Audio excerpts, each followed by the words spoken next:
Wow! Hello! Sister Katie is back! Aw, yeah. How are you guys doing? Hold on. Okay. We're back with more Misericorde. We're back with the nuns. And I'm hoping I'm in a good spot. I might have to scoop myself over if I'm too in the way of the text boxes, but we're not on a speaking text box right now, so we'll see. So Sister Hedwig spent her whole life in a tiny room, but that also means she is the one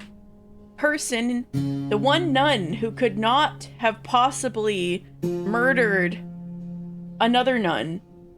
A really cool nun who used to talk to her through a little door. Hi, Marsh! Bring it on, game. Yeah. And,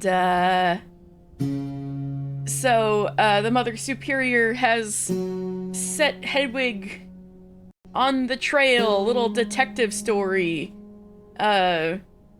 Who killed Sister Catherine with a C? Because we got Catherine with a K. Who killed her? Let's see if Sister Hedwig... Who done it, exactly. Let's see if Sister Hedwig makes any headway. I didn't know what to say.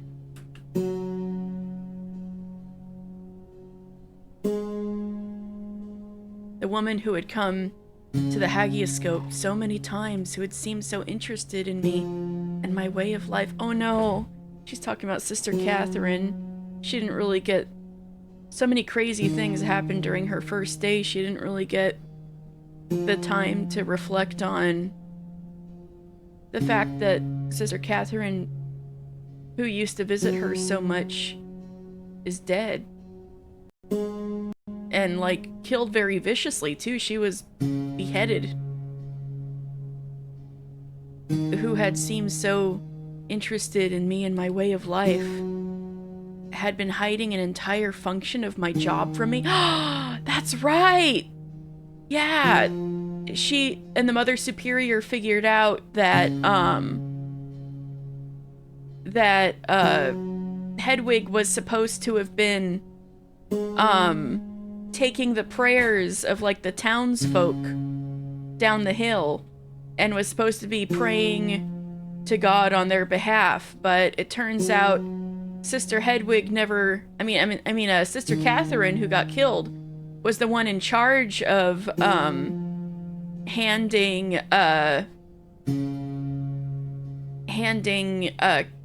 Hedwig the prayers that the townspeople had, written, and that Sister Hedwig was supposed to, pray on their behalf, but she never did. Catherine never told her about it. Hedwig had no idea she was expected to do this. They just figured this all out. Now she's like, why?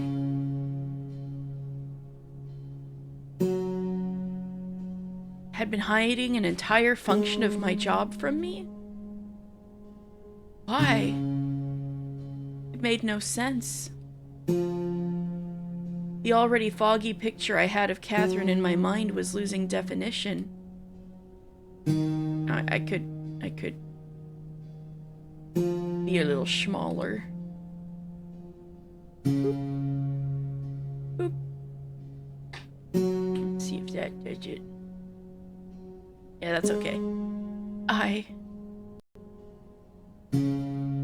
suppose I could start by just asking the others about Catherine. Be careful. That could raise suspicions rather quickly. Well, I'm taking over her old role. It would make sense to everyone if I asked about her, I think. I should know the size of the shoes I'm meant to fill. As long as you're careful to frame it that way. Of course. I just don't understand. Why would Catherine withhold my letters? Oh, I'm starting to remember what my Hedwig voice was. The superior let out a heavy sigh and brought a hand to her temple. She looked as if she'd aged 5 years over the course of this conversation. Poor lady. I don't know. The more I hear, the less I understand. That's exactly how I feel. I know this is the right thing to do, but I was not expecting things to get this tangled quite so quickly. I will do my best to untangle things, Abbess. I tried my utmost to sound authoritative. Maybe I really was trying out new personalities. The superior gave me a tired smile in response. Bless you. But you! Take a wander around the grounds and talk with some of the sisters. They should be taking most of the rest of the day for their work, but I'm sure they'll make time to chat. I gave a little bow of my head and turned to leave through the large oaken door. I stepped out into the empty hallway. I had no idea where to start looking for people, but I realized now was as decent a time as any to explore the Abbey and get my bearings. Truth be told... Whoa, that's a little loud. How down?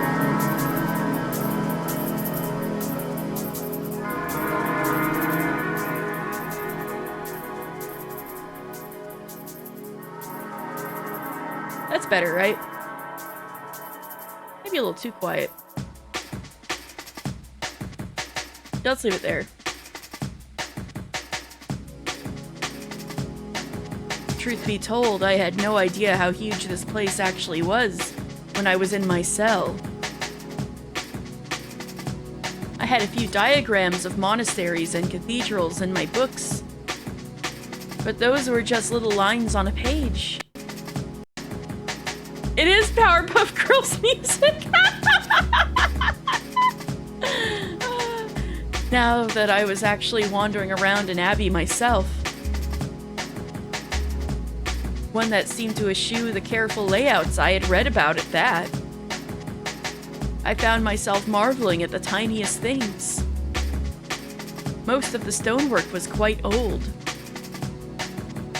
I had noticed that some walls lining the path to the bath and kitchen were in disrepair. I didn't quite know how to describe it, but it wasn't just dilapidation. Some parts of this place just looked older, squared off, less detailed.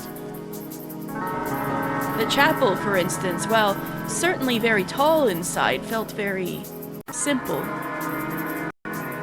A big box, really. But as I walked around the grounds, I noticed that certain sections of the abbey were meticulously detailed. There were little flourishes on the corners of the stonework. Bits and pieces that didn't seem to serve any particular function, but certainly caught the eye. And then I thought, maybe that was the function. Girl, you are Catholic. But you've been inside a tiny box, so you have no idea. I hadn't seen many other buildings before, but I could immediately spot the difference between parts of the monastery. I reached for a comparison I could make. I connected it to the books, of course.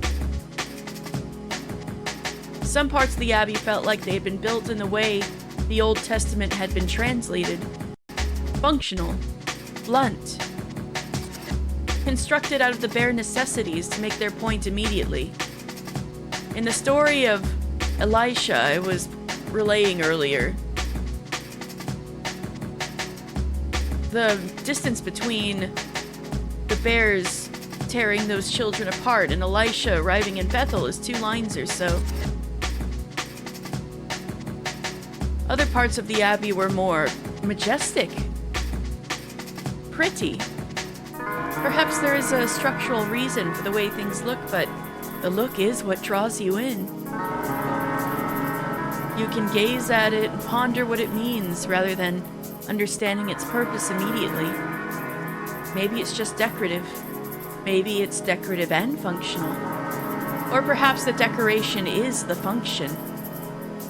It's long-winded and aesthetically interesting, like something Aquinas wrote.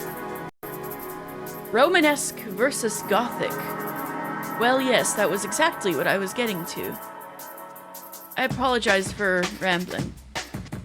Oh, that's the person she's saying this to. Somebody, the person she was talking to was like, Romanesque versus Gothic? So if stuff is in quotes, maybe I should say it like the person she's talking to. I'm trying to illustrate how my mind was piecing my new world together after being locked in a room for years and years. I suppose I'm the Aquinas between the two of us, aren't I? Not in talent, by God, but certainly in method. That's okay. You can be Roman and I'll be Gothic. Hedwig, goth girl confirmed? I took a turn I hadn't made before down some stairs. I trod carefully, still embarrassed about my little adventure with Catherine that morning. I realized I was stepping into the Undercroft. New goth GF? But she's God's goth GF. You can't step in on that. I realized I was stepping into the Undercroft, which meant the cellars must be nearby. I wandered through the croft until I heard voices echoing around. They sounded strained. I followed them until I spotted barrels. Lots and lots of barrels. Oh no, she's gonna find out how much they booze it up in here. I walked through the rows of casks in awe. That was a lot of wine. I could see 2 figures ahead of me. Oh! Hello, Hedwig! Hello, you two. Did Marta put you on cellar duty? Oh, no. I just came down here to talk to Flora. I was on cellar duty. Is everything all right? Oh, everything is just fine. We were just talking about chess. I am very competitive, and sometimes I just raise my voice, I suppose. Yeah. Are you good at chess, Hedwig? I've never played, actually. Of course. What a silly question for me to ask. Who would you have played against? That's right. You can play chess against yourself. Where's the fun in that? You get to be alone for starters. Bah! No. That is such a waste of time. There's no romance in that. Romance? The thrill of competition. The heat of battle. Chivalry requires spectatorship. To do battle not with swords, but with wits. Romance takes 2. Oh no, we're back with Umineko. Oh, since the last time I played this, I did find out that the developer of this game, who, as it turns out, is insanely talented and did the writing and the art and the music and probably the programming as well. We'll have to see when we get to the credits, but it might just be the one person. is a huge Umineko fan. And on the Misericorde official YouTube channel, they have 2 Umineko covers uploaded on the official Misericorde YouTube channel just because they can. I appreciate it. Yes, a creator of culture. Exactly.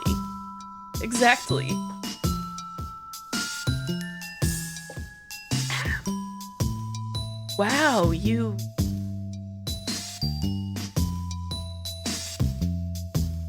certainly do get passionate about chess. I can romance myself just fine. I do it all the time. Flora! Now you are just disrespecting the game. I don't understand. Well, anyway, Flora, I still demand a rematch. You will face me on the field of battle of the mind. We are Uminekoing. And I will prove to you that your last victory was but a fluke. Fine. Whatever. Come on, Cackle, you can do it. The giant enemy spider. Cackle should work.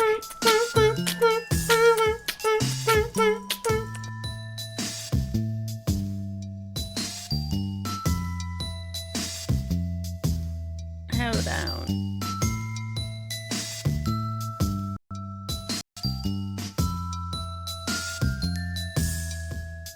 I'm just gonna refresh some caches.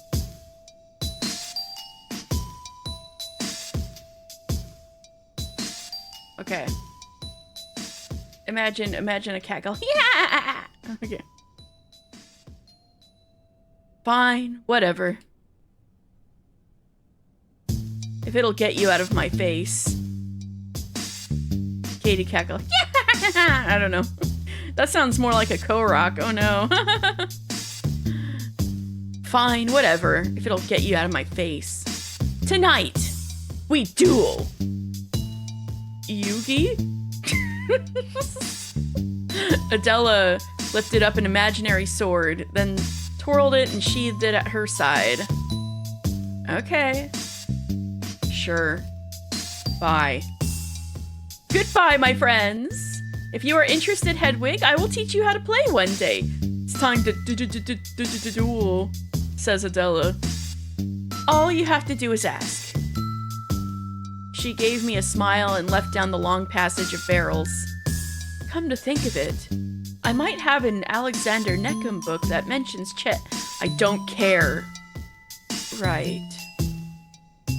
Teenagers are so mean. Right, I suppose that's something I could tell Adela sometime. What do you want? Oh, nothing, just making the rounds. Saying hello to everyone, you know? So this is what, your third introduction? Sorry.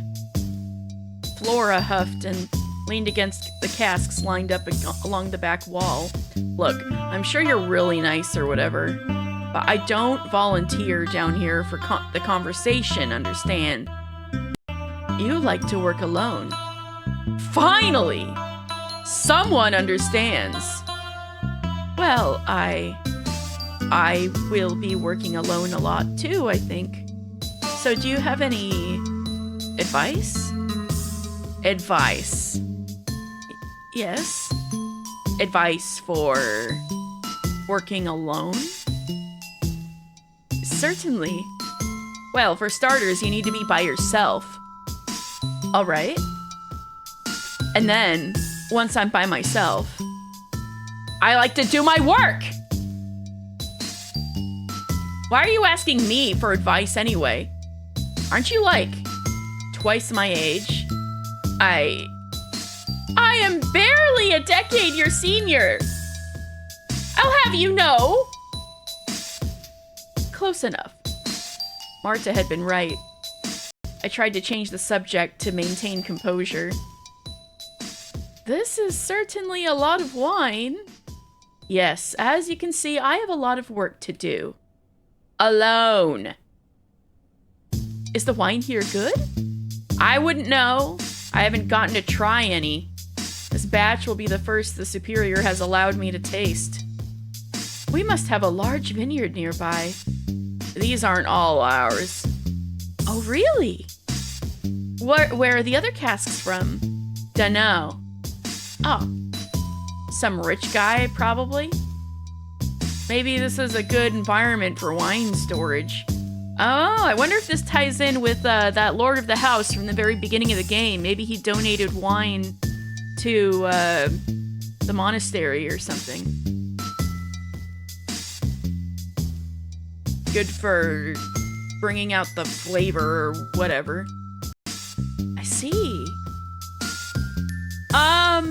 That matters, especially in the days before refrigeration.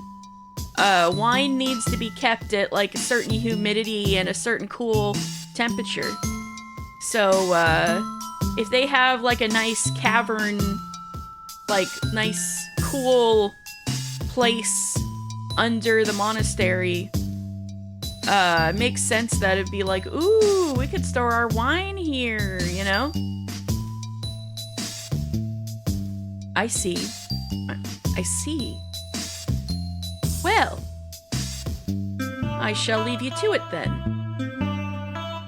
So if somebody wanted to, like, age their wine, they're not gonna crack into it anytime soon. It makes sense that they might, pay a monastery to keep their wine. I could see it. Especially back in medieval times. Thank you. It was nice chatting with you. Yeah, nice meeting you for the third time. I turned away to leave. I'd had just about enough of that conversation. I had made it halfway back through the rows of barrels when I heard Flora call out to me. Why did you want Catherine II's job so bad? I didn't. Really? Yes. I promise. I turned to look at her. She was eyeing me up and down. I tried to give her as defiant a stare as I could muster in return. Weird way of showing it. Breaking a 20-year vow to take a dead woman's work. I wanted to tell her about Catherine's visits to my window. I wanted to tell her about how the Superior had practically forced me to do this. I wanted to tell her that I was trying to help heal the wound that was making her act this way towards me. But I didn't. I couldn't. If you want to put it that way. Sure feels like that is the way it is. How I'm putting it has nothing to do with it. So it must seem. Poor Hedwig. Man. With that, I turned around again and left the Undercroft. I wonder how many other of the nuns, like, think that of her. It's sad. Thanks, Mother Superior. I wandered around the halls for a bit, trying to gather my thoughts. Adela was certainly passionate about chess, but was that really what the conversation I had walked in on had been about? Surely Adela had been here long enough to know Flora didn't like being bothered. They were definitely talking about something else. She had made that clear to me immediately, after all. It must have been something more important than that. No. This wasn't going to work if I started looking for reasons to suspect everyone every time I encountered them. I was going to need to strike a careful balance between searching for answers and letting them come to me slowly. I'd go mad otherwise. Well, more mad. I stepped onto the outside path that led past the kitchen. I walked past the rectory where we'd all met for luncheon. I followed the little path around the grounds. Eventually, I came to the side of the chapel. I stood back and gazed at the building, taking it all in. There was a pile of rubble next to the chapel. This music's kind of going hard, isn't it? You got kind of a banger. There was a pile of rubble next to the chapel, a blemish on an otherwise picturesque scene. Yeah, apparently, it's over 100 tracks long, all made by one person. They went crazy. Bits of splintered wood stuck out at odd angles, but they were rotted through. The stone itself was quite weathered as well.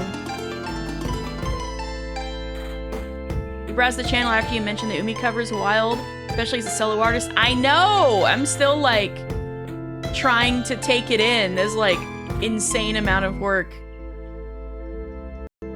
It looked perhaps as if an extension to the church had been planned, but forgotten. Suddenly, out of the corner of my eye, I noticed movement. Oh, hello there. Ah, Sister Margaret. I was just taking a stroll around the grounds. That's a good way to pass the time. Lots of nooks and crannies to explore around here. Yes, it certainly seems it. I find myself quite overwhelmed. I think I might know the most interesting passages and doors and whatnot around here. It's a little boggling. But honestly, I doubt anyone here knows every little secret. If you find anything interesting, let me know. We can compare notes. I will! What's your favorite? I don't think I know you well enough to share that just yet. Oh, nothing against you. We can work up to my favorite. Oh, is it a little, against the rules? I can tell you my second favorite if you'd like. Go on then. If you ever get hungry in the middle of the night, there's a secret way into the stores through the cellar. Really? Where? Now, where's the fun in that? Fair enough, I suppose. It'll mean more. Oh, that's Margaret. It'll mean more if you find it yourself. Exploring this place is very enriching. You'll have a great time figuring it out, I promise. I'll keep that in mind. By the way, at luncheon, I would like nothing more than to skip over whatever topic you were hoping to breach here. Ask me what my favorite psalm is, or if I'd play any instruments. Anything else. Oh, probably about where Margaret's from. And then Margaret's like, I don't want to talk about that right now. Or where Margaret was born, I think. More accurately. Do you play any instruments? I'm not too shabby at the lute now that you mention it. Wow! I've never played any instruments. I imagine that's obvious, come to think of it. You should try it. Catherine would have shoved one into your hands the minute you stepped out of your cell. If she was still here, I'd wager. Most of the sisters at your school knew guitar. Ooh, cool. Oh, Marsh can tell us the first-hand nun stories. I don't think we have many of those so far. Loot Goblin.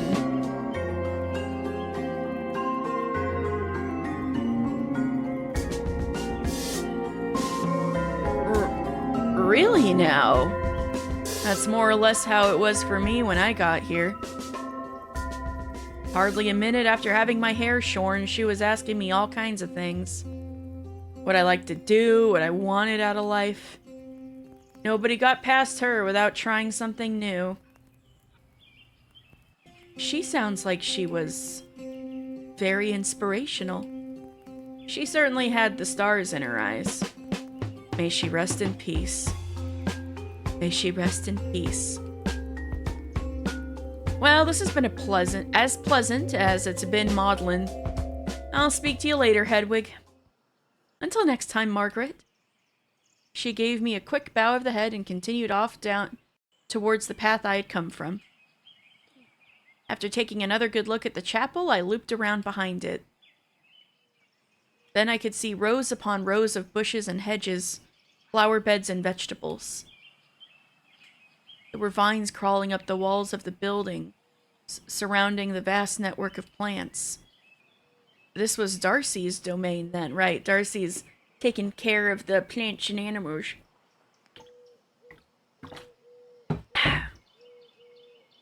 Best girl coming soon. In fact, I could see her and Eustace beside the door to what looked like a large shed or some sort of hall. I picked up my pace. Eustace, the duck killer. At the very least, these two would be nicer to me than Flora was. Or so I thought. Eustace looked slightly irritated when she noticed me. She stood up and brushed herself off as I approached. Hello, I just wanted to say thank you for the gift. Now is not a great time. What? Is something wrong? No, just, I'm busy. I glanced at Darcy. I realized she was looking even more out there than usual. Is she okay? Is this what I think it is? Yes. As long as I'm watching her anyway. What is she? Darcy was pacing around in a small circle. Her head was tilted skyward and she looked blissful. She's having a vision. Yep, Darcy's got the eternal cat mouth. She's what? Rows of bookshelves. She's not... Oh my god. Look, the pupils are gone from her eyes, and this is the first time she's speaking with proper capitalization and punctuation, so this is crazy. Rows of bookshelves. Rows and rows of bookshelves. Rows and rows and rows of bookshelves. Hold on. Eustace dipped down to pick up a small ledger and a quill she'd been sitting with. Oh my god! Going with the crazy, illuminated manuscript font. The reader chooses a book. It is a book the reader has not read before. The reader chooses a book and opens the book. What's in the book, Darcy? Ink lashes like flame. And they hurt the reader so. But the reader pays no mind. And read the reader does. Until the reader's eyes are burned. Until every page is turned. Readers read and read the reader does. Yes. Keep going. Stay with me, Darce. How can you be so calm about this? She's had this one before. Readers read and others ask. We ask readers what they read. What if they've read what we need? Reading makes one wise indeed. Readers read and others ask. Even if the flames do lash. Eustace scribbled all of this down. She seemed perfectly collected.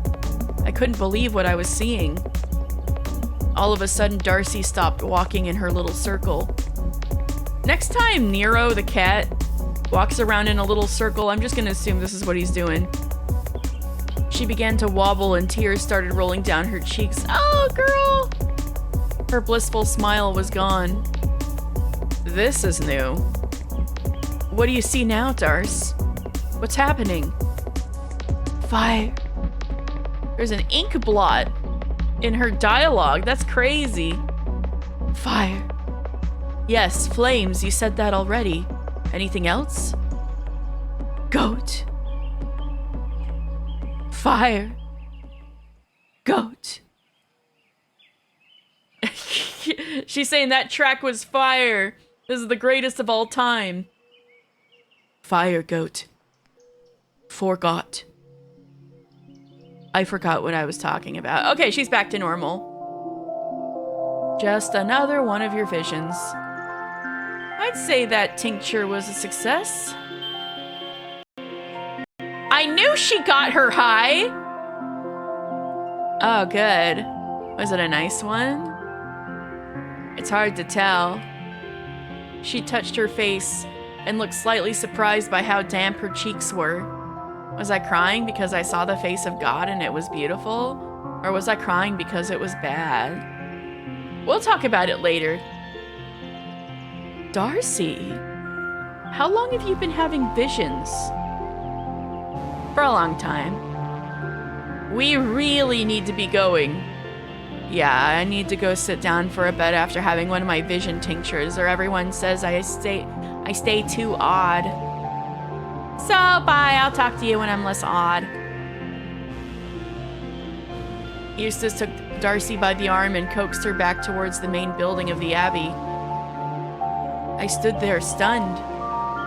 I had of course read about mystics, but I'd never dreamed that I would meet one, let alone see one in the middle of having a vision. I must admit I'd not pictured Darcy as being quite so close to God as that. It was a little humbling. Then again, if Marjorie Kemp could be so gifted, why couldn't Darcy? I spent some time alone in the garden. I could see rows of carrots, juicy-looking squashes, and plump parsnips. There were plenty of other things I didn't recognize, too. I realized just how limited my diet had been in my cell, and I salivated at the thought of trying some new food. The flower beds were quite beautiful, and a mix of pleasant smells filled the air. I took a little stroll through the flower bushes. There were all manner of colors and shapes that I couldn't identify. I stopped to smell a few. They were all lovely. There was one awkward, spindly-looking bush at the end of one of the hedgerows that looked out of place. It was slightly skeletal. The leaves looked too big for the plant. It drooped a little. As I got closer, I realized there were little berries on the end of the flowers. Against all better judgment, I reached a hand out, curious to see what they tasted like. Don't touch that. Thank you for stopping her. Goodness, you made me jump. Sorry. I wondered if you were still in the garden and came looking for you. I'm sure it's all very exciting, but don't go touching things willy-nilly. That was very rude of me. I apologize. It's fine. Just don't touch that plant, whatever you do. Is it poisonous? Extremely. Why on earth is it here? I'm no botanist, so I can't explain it properly, but the short of it is that it's useful in small doses. Darcy is the best. Of course Darcy is close to God. True. How on earth could poison be useful? Well, Hedwig, there's this thing called Botox. Well, Moira says it can be used to make a good painkiller, for one thing. It was Catherine who I begged Darcy to start tending it, though. Apparently it's all the rage in Italy. You drop a little bit of the extract in your eyes to make them look, bigger, I suppose. Ooh, it, dilates your pupils. It's shinier. That's absurd! You won't get any argument from me, but that's why it's here. Darcy really does a wonderful job with this garden. She's brilliant. Darcy's our little Hildegard. Von Bingen. I almost said Von Blingen because I've watched that YouTube channel too many times. Von Bingen. Sorry, is that someone you... Oh no, don't worry. I've read Hildegard. That makes sense.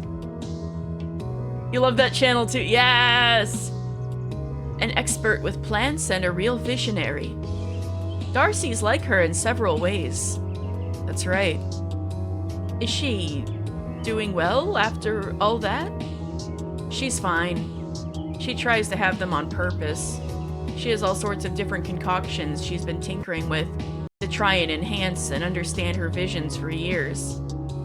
That's incredible. It's certainly interesting. Did Darcy know Catherine very well? Catherine the Second, you mean? Yes, she thought Darcy was a genius. How nice. Catherine the Second had a way of making everyone feel special. Sometimes to a fault, if you ask me. She encouraged everyone to try new things, to see if they had any hidden talents. I mean, she kind of was doing that to, Hedwig, too. That pudding you made for luncheon was very nice, by the way. Was that? Oh, no, that recipe's all me. Well, all me in my books. I see. Well, it was delicious. I'm glad. Anyway, my point is, Catherine the Second was someone who couldn't leave well enough alone. She had many admirable traits. I miss her dearly. But it's true. I don't follow. Eustace stared at me pointedly from behind her large glasses. Be careful, Hedwig. Oh, has Eustace caught on? Ah! With that, she turned on her heel and left the garden. Beads of cold sweat were building on my forehead. Uh-oh! I felt knocked entirely off balance. She didn't even ask about Catherine, and then this came up. After a few moments of stunned silence, I staggered back through the flower beds towards the abbey. It was a little chilly outside now. It was getting later in the afternoon, and I presumed the dinner bell would be ringing at any moment. Eustace's words were still bouncing around in my head. I hoped that a meal might straighten me out the way luncheon had earlier in the day. As I walked through the cloister, I remembered what the superior had said about the sword being left as something of a monument to Catherine. I stepped onto the cloister grass and walked up to the sword somewhat apprehensively. Cloister grass! Blueprints. Same thing like what we saw in Blueprints. Like, what is the universe trying to tell me? Be careful, Hedwig. What had she meant? Did she know? The sword was indeed clean. There it is. The sword looks like it's T-posing at us. The sword was indeed clean. It looked well weathered, but there was no blood upon the blade. I dared not touch it, but I could tell the edge was still decently sharp. Be careful, Hedwig. How many of them knew? If Eustace suspected I was up to something, surely she would tell the others. The secret might already be out there. I heard a rustle of wings above me. I jerked my head up to see. Cloaked in shadows, the barest glint of eyes. What? Spooky! She's being watched! They disappeared into the shadows as soon as I was sure they were there. Spooky! I scurried away from the sword, feeling a sudden rush of bravery. I started running towards the nearest staircase that might lead me to whoever had been watching me, and collided directly with Angela. Oh wait, I just realized I had a special chat for this. Hold on. Thought I did. Yeah, that's it. A little less in the way. Eek! And collided directly with Angela. Not again. You always are running into this lady. Poor, and she seems to hate you. Unless Angela was the one who was staring at you. I am so sorry. There is to be no running in the halls. Did the superior not tell you that? No, I really am sorry. What are you in such a hurry for anyway? Well, I was in the cloister, and I thought I saw someone watching me, so I was running to see who it was. What on earth for? To see... I don't know if they wanted to talk to me, perhaps? Ah, of course. No one here seems to be able to resist your riveting conversation skills, I've noticed. What an exciting first day you've had. Has it been fun? Being paraded around like a daughter the Duke is desperate to marry off? Spare me. I can see right through your little act. I don't know. Well, I do. I know exactly why you've joined us all of a sudden. I'll take your silence as confirmation. You may have tricked the others, but I am no fool. If that's the case, then why haven't you told them? Because I do not care a whit what the others think. I just don't like meddlers, and I know a meddler when I see one. The superior may not care about how this place is run, but I do. I will not let her entrust this place to a complete outsider. Oh. What? I was at a total loss here, but at least now I could be honest in my confusion. You think I'm to become the next superior?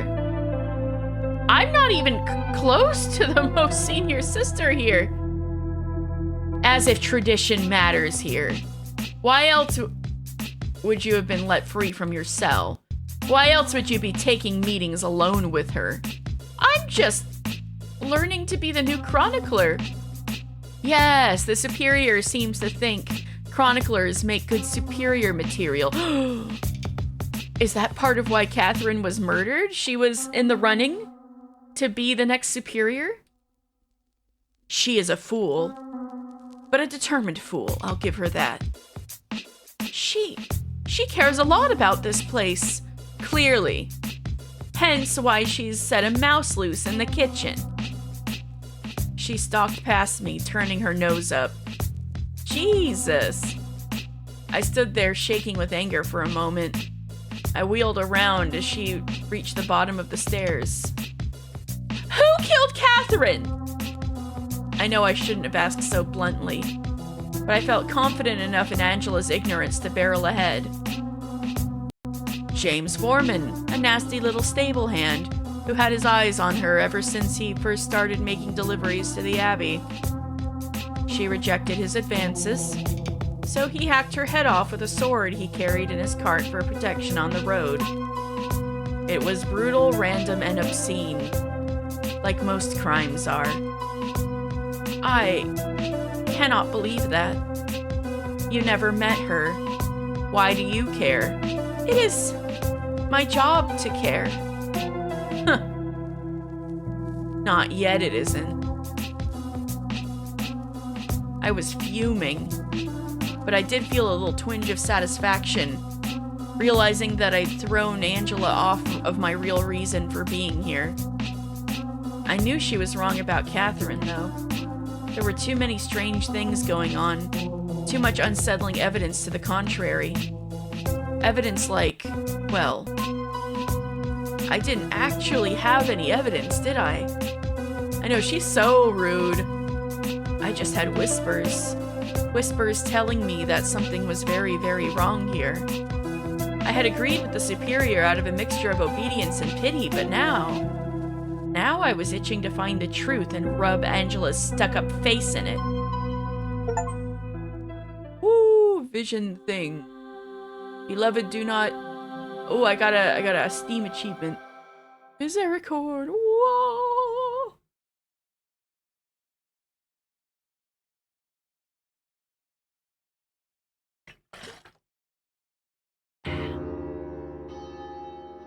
Supper that night was a lot more subdued than luncheon. We all gathered around the rectory table, but the conversation didn't spark the same way. People seemed worn out from the various tasks of the day. Small cluster Small clusters of chatter broke out between little groups of people across the table. But mostly people ate their meals in silence. I was content with the state of affairs, at least for the moment. My plate was laden with wonderful-looking food from Darcy's garden, as well as a generous piece of chicken breast. I wolfed it all down in silence, trying to avoid eye contact from Angela, who was seated next to the superior at the head of the table once again. Cecilus's book on chess is supposed to be quite interesting. So I have heard. Eustace, do we have a translated copy? In English or Castilian, I mean. I would have to check. I'll take a look and give it to you in the... give it to you later. Spectacular! After supper was Vespers. You'll be glad to know I didn't cough up any horrible black bile in the chapel this time. We chanted the evening prayers. It all felt very regimented. There was a certain peace to the proceedings. My head felt pleasantly empty and soft afterwards, free of the confusion and rage I had been alternating between earlier. When the office of Vespers was concluded, people trickled out of the chapel one by one. Jeez, I know, caught me there, must have it on the mind. Left me to my own devices, I wasn't really sure what to do. No thoughts head empty, just like Darcy. I followed everyone out of the building into the cloister, but nobody turned to ask what I was doing, if I'd like to join them, or anything of the sort. I felt like I'd already ceased to be of any interest to the congregation. Invisible. I trailed behind everyone. I wasn't actually sure what I wanted. Did I want to be included? Would that make my job harder or easier? Would it make me feel better or worse? Now, or when it came time to accuse one of them of the unthinkable? I looked across the cloister and stopped dead in my tracks. The sword was gone. Oh! I ran across the grass to where it had stood. It had been right there. I had seen it. I had nearly touched it.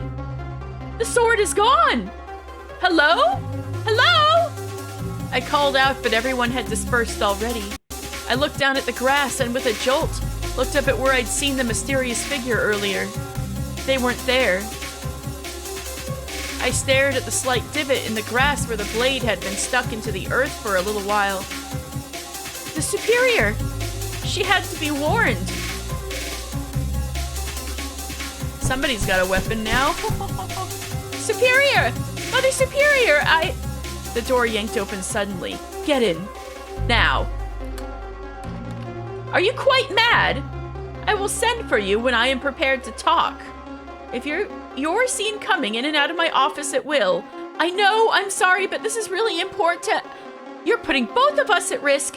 I apologize, but I'm making careful preparations so as to not rouse suspicions. Someone's taken the sword! Superior furrowed her brow. The sword! In the courtyard! It's gone! I saw it there this afternoon and now it's missing. I know. You! Huh? I thought about what you'd said after luncheon, about leaving a weapon lying around, and decided you were completely correct. Nuns! Hi, Cece! It was more than a little ghoulish. I told our sacrist to take care of it not long after you left. Eustace? Yes. The duck killer? You gave the duck killer the sword? No, I'm just kidding. She's in charge of all the relics and items of interest here, not just the books. Well, what if she's the killer? She has a wicked blade now! A sword that she could have gone and collected whenever she fancied, were that the case. Hedwig. Leave the strategizing to me. There is nothing whatsoever suspicious about an abbess asking her sacrist to keep an object under her care. It makes absolutely no difference in the grand scheme of things if Eustace is involved or not. She would have access to the blade either way. Now, if the blade turns up missing or, God forbid, gets used again, she will be the first person to call on. Please trust that I do think about these matters carefully. I like to play at least a few moves ahead.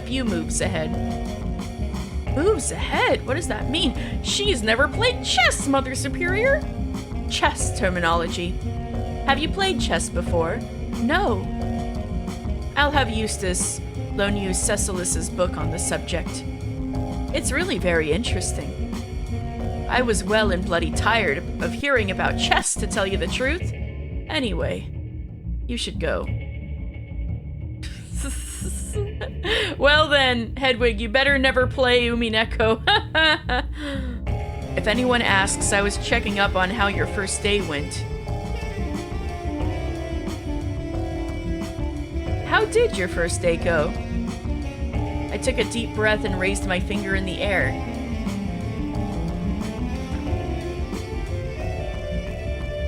Ready to let it all out again, like I had in my previous meeting with the Superior.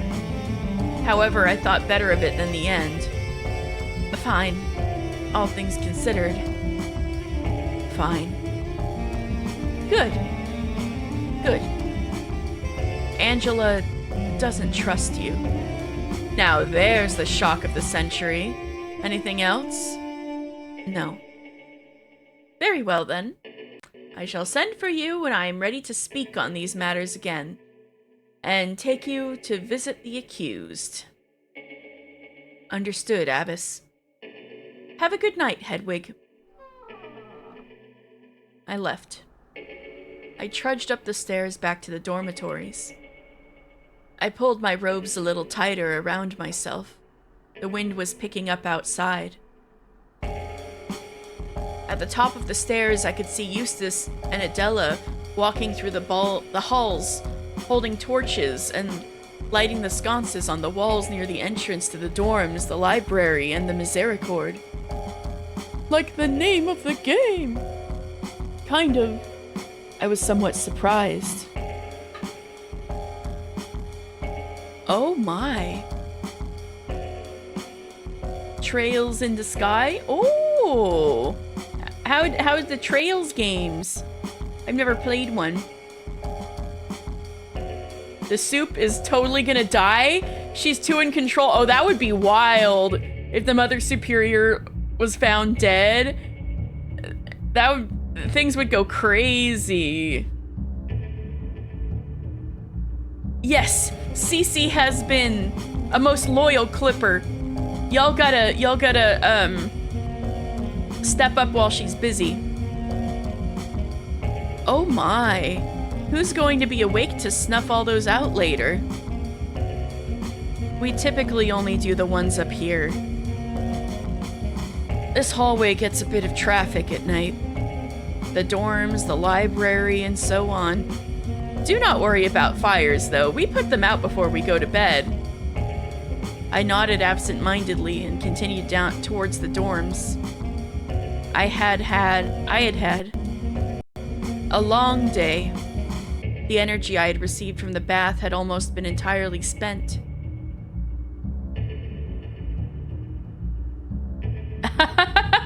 It's all up to you. Let me tell you, it's a lot easier to do it from computer than it is from your phone. Twitch mobile clip-in is BS. Which is bad because I often like to watch Twitch on my TV and then chat from my phone. And so if something clip-worthy happens, it's a nightmare.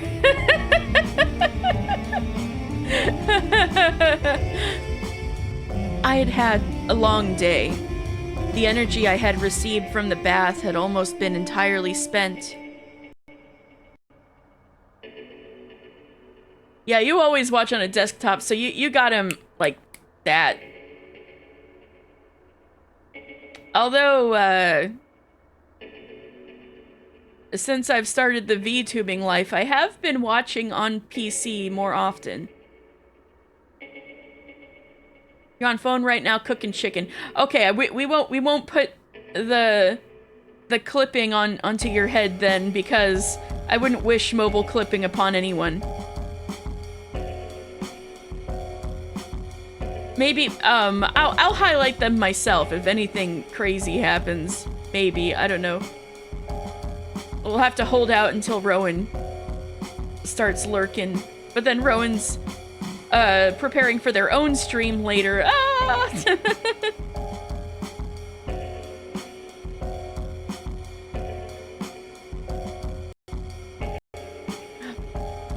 Oh, what I do with the TV and the phone? Aw, I'm glad it's not just me. We'll see. We'll see if Mother Superior gets murdered. Uh-oh. I had no idea what the other nuns were planning to do with their night, but all I could think about was my bed. You've been through it, girl. Just go to bed. I swung open the door to my little room and plopped face first into the straw mattress. My head hit the pillow with a thunk. Oh, really? What now? I flung my pillow aside to reveal a book. Oh! It had no title or adornment on the cover. And when I opened it, I was greeted by a lovely illuminated title page. Medea?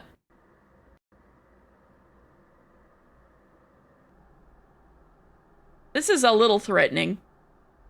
I was a part of a Medea theater thing years ago. I know what happens. She feeds her husband their kids. It's a little gruesome.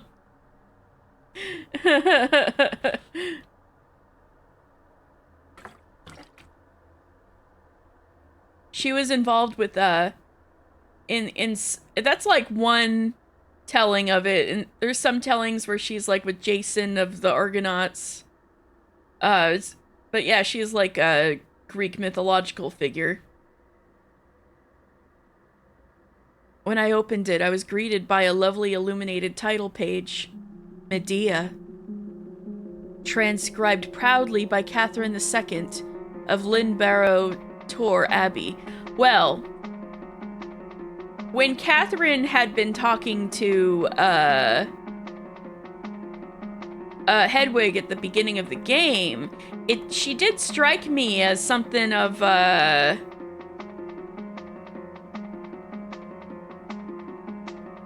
feminist, I guess is the word I'm thinking of. Definitely asking some spicy questions for 14, whatever this year is. So it doesn't strike me that she would have proudly translated Medea, because then there's the whole thing of like, oh my god, Medea killed her children and fed them to her husband, but it could also be like, she was, some people say she's girl bossing.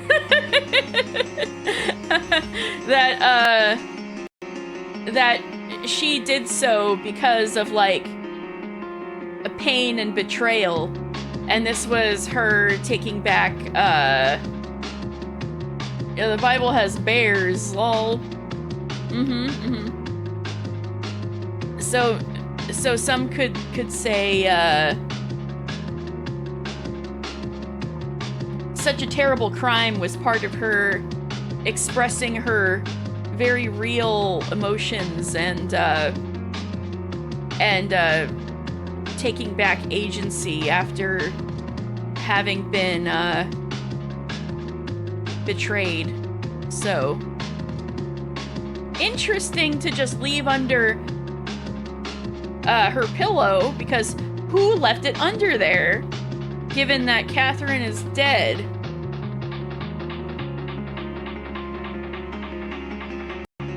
For the enigmatic woman in the wall. maybe they read for the enigmatic woman in the wall, and they were like, oh, that's her. She brought out, so they put the pillow under. I mean, put it under her pillow. Maybe that's what it is. Ooh, she meant to give Medea to Hedwig. She did say she was going to give her a play. Medea is a play. So, ooh, maybe this is what she meant to give her. For the enigmatic woman in the wall, may she find this most interesting and edifying, despite its pagan origins. With apologies to Hosidius and Euripides in kind. I began to weep first and then sob. Here it was. Oh, Hedwig! The play I had been promised all those weeks ago. I cradled it in my arms. I dared not turn past the title page yet. Hedwig! There was something that kept me glued to those words. Little words that had been written just for me. Catherine's handwriting was a little scratchier than mine, but it was full of character. I touched the page gently, running my finger across the page to feel the slight indents where the quill had pressed into the parchment. Ah! She hadn't broken her promise to me in the slightest. I thought back to that night when she came to my window. How soon after that had she died? How long before Samhain had she planned to give me this? I knew from experience that transcribing anything was no simple task. Even if a play was much shorter than the Bible. Oh, what a strange mixture of elated and despair I felt. I had a special gift from Catherine, but I would never be able to share my thoughts on the story with her. I was left with precisely half an experience, and I would never ever live the other half of it in all of my days. It would have to do. Just knowing that Catherine had made this filled me with joy.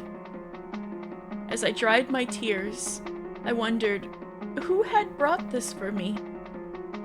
Here. Nobody knew that I had spoken to Catherine, surely, unless she had told someone while preparing this book. Well, mysterious woman in the wall, who could that be? Did I have a secret ally? Someone carrying out Catherine's last wish beyond the grave? Or perhaps Darcy had been right and I was about to meet a friendly spirit.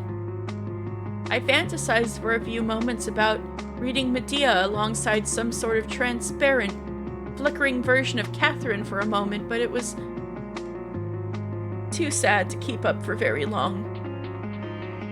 I didn't even know what Catherine looked like. And well, ghosts don't exist, of course. I put my pillow back in its place and settled down. I couldn't read the play.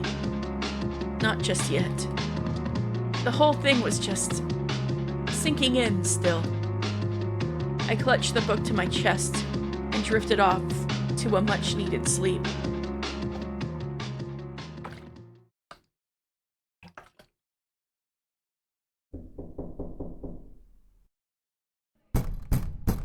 I awoke with a start sometime later. I felt hot and uncomfortable as I rose from my bed. I was too tired and overwhelmed earlier to think to remove my habit before drifting off.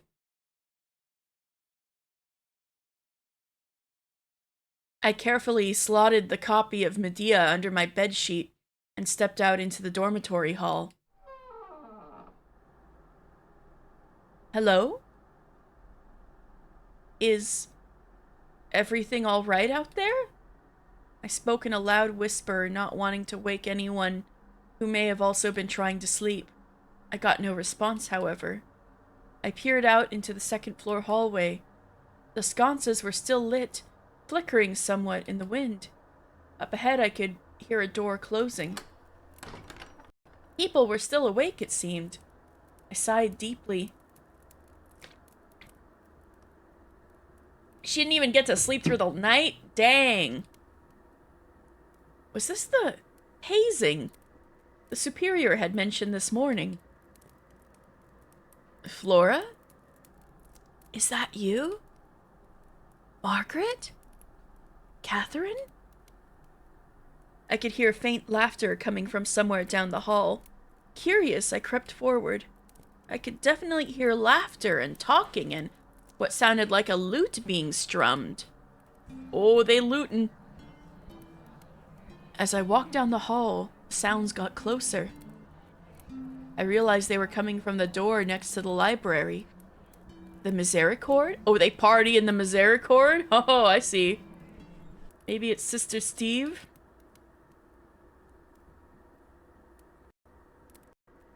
I frowned. It sounded like there was a raucous party taking place behind the door. I was confused and a little hurt. I vaguely knew about the concept of the Misericorde from some of my reading. It's ghosts! Ah! It was a room where the rules of Saint Benedict were lifted and oblates could partake freely in red meat and pork and other delights forbidden to us in the refectory on certain holidays.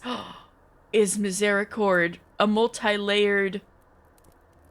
have multi-layered meaning in the title?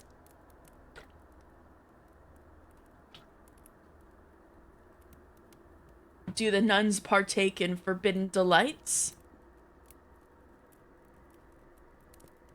Only half of the congregation was meant to be allowed in at any given time, and yet it sounded like a full-blown banquet was happening behind this door. And today was no holiday. I really wasn't part of the group, was I? I had half a mind to barge in, but I turned around, startled. At the end of the hall, illuminated by sconces, was a tall figure holding a sword. Ah! Spooky! You can see the little 2 pixels of spooky eyes. A black goat stood next to them, held by a rope leash. Is this the fire goat? I wanted to scream, but I felt paralyzed. The figure wore black robes. Ah! Looks like they have armor under there. The figure was cloaked in what looked like a nun's habit, only longer.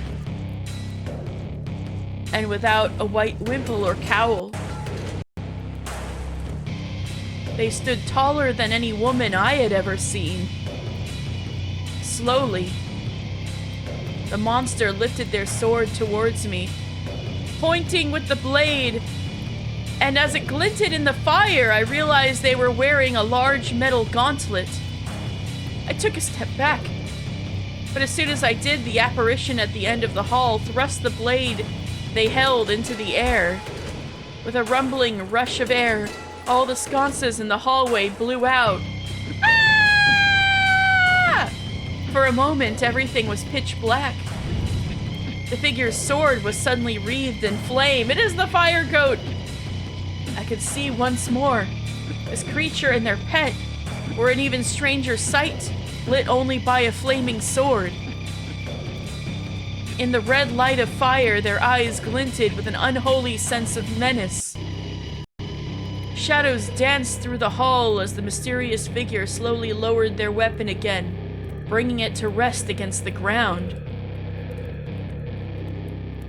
Ooh, spooky! After a moment, they dropped the leash they had been holding in their other hand and raised a finger to their shadowed lips. Scary. The goat stood still all the same. Assured of my silence, the apparition lowered their hand to the sword's handle. I didn't dare move or make a sound. I was absolutely in their thrall. Now, gripping it with both hands, they lifted the burning sword high into the air. Firelight flickered around the hall in an eerie pattern. Not the goat noise. And then they beheaded the goat in one swift motion. Why? The fire was snuffed out, and I was plunged into purest darkness, Girl, I would just open the door and run in there at this point.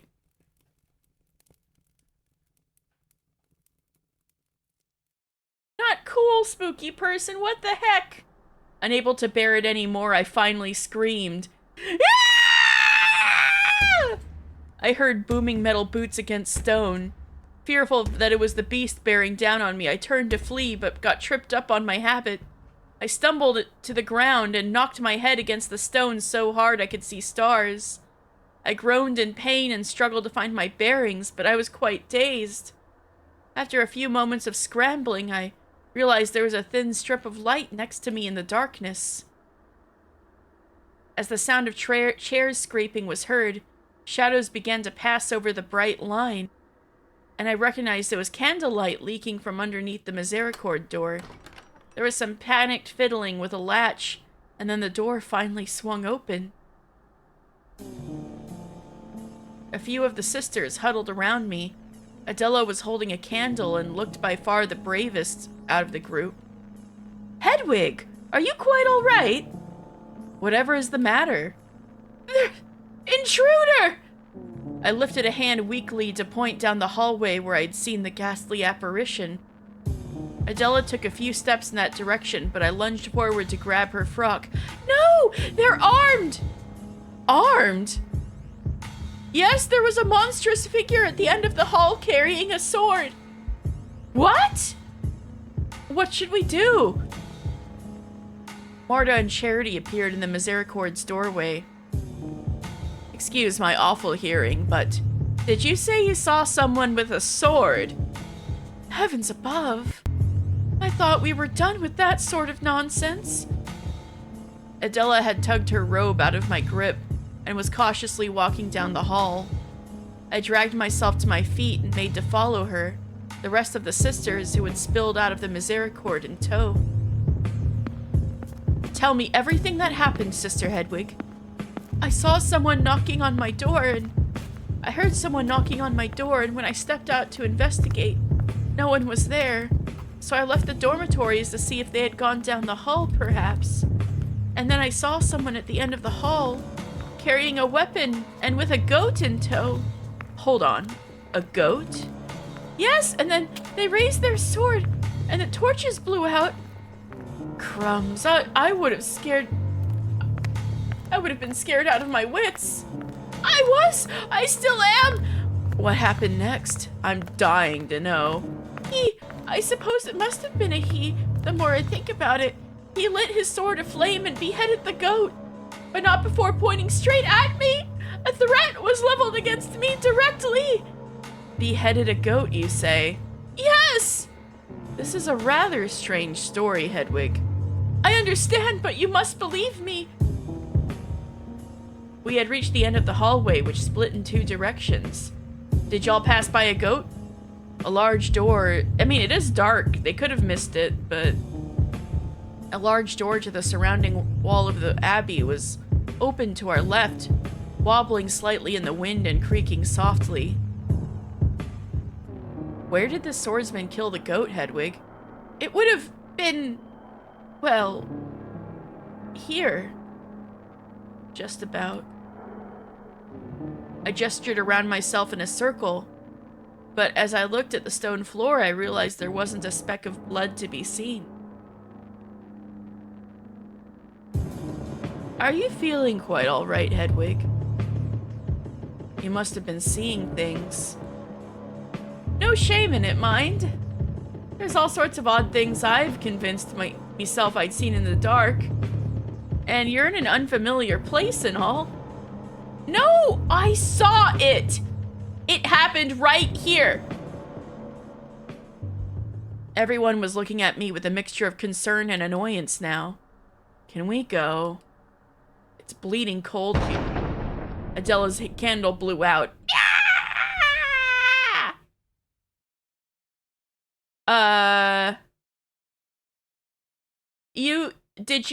Did you see what had her panicked? Like the spooky guy? Yeah, you saw the spooky guy. Not cool spooky person. You wrote that. Not much. Not much. You didn't miss much besides them not believing her. But now Adela's candle blew out. Ah! Everyone yelped. The door had been easing back and forth, and the nighttime air had suddenly slammed shut in the wind. The noise echoed throughout the hall with bone-rattling power. Christ almighty! That just about took my poor heart out. Is everyone all right? I was quite shaken myself, but I soon realized everyone else was chuckling. I'll admit it. That was a pretty good one, Hedwig. A good? Absolutely fiendish! You are a very convincing actress. I was truly bewildered. I could just barely see Marta clutching her chest and catching her breath. But she flashed me an approving smirk. Catherine was attempting to center herself with deep breaths between exasperated chuckles. Adela's face emerged from the darkness in front of me all of a sudden. She had her hands on her hips, and she was looking at me in mock fury. We must watch out for her in the future. What's going on out here? We heard screaming. My eyes were slowly adjusting to the darkness. I could see that some more of the sisters had emerged from the dormitories, some wearing night clothes. Nothing to worry about. Hedwig just scared us all witless with a little prank. Ooh, do tell. She gave that most convincing howl to draw us out of the Misericorde, and then cooked up an ingenious story to lead us down here and keep us occupied until the door slammed shut. It gave us all quite a fright. No. Oh, that's good. What did you use, string? Not a trace of twine here. She must have known it'd bang shut sooner or later in the wind. Lucky guess. Hence the cock and bull storytelling once we got here. You can spin a yarn, Hetty, I'll give you that. Not half. That's impressive, Hedwig. Hello. What's all this then? Are we having a party in the hallway? I like how Eustace bothered to put the entire cowl back on. The rest of the sisters had caught up. I realized that nearly everyone was here. Catherine, Flora, Adela, Marta, Charity, Margaret, Moira, Darcy, and Eustace. Not Angela or the soup. We're all clamoring around me in the hall, engulfed in an orb of candlelight. All except, where's Angela? Probably busy seeing if she can fit an even bigger stick up her backside. Who cares? Consider it a mercy that she isn't here, honestly. I'm not sure she would find this so funny. I swallowed nervously. The narrative that this had all been some grand prank of mine had taken hold so hard and fast that I couldn't possibly push back against it. A happy accident, I suppose. Hopefully we've noted who wasn't in the Misericorde. Yes. Oh, yes. Moira... Hold on.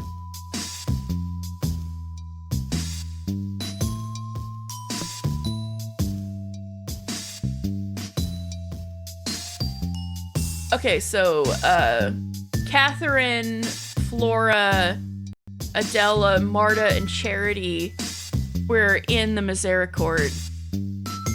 Margaret was too, I think? Yeah. Moira, Darcy, and Eustace were not in there. So they were sleeping and just came out right now.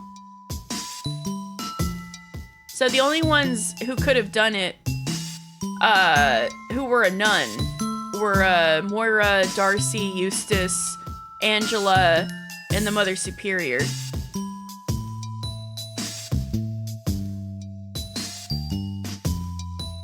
And even then, they went to, like, light and grab candles. But I guess it could be done. Darcy did have the vision with the fire and the goat.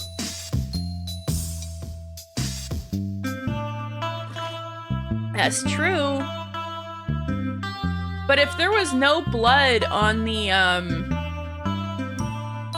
stone, that would have had to been some kind of trick or illusion, right? At least that part of it.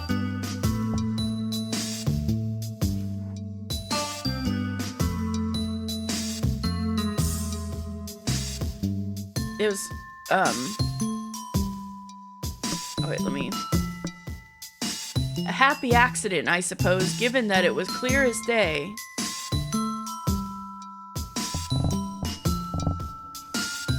There was no blood at the end of the hallway where I had seen the goat beheaded, and no mysterious figure waiting for us brandishing a sword to chase.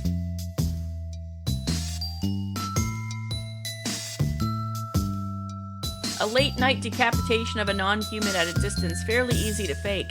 It was also very dark. So, you could have easily had, like, a fake goat, especially since it was dark, and like a black goat. That's true.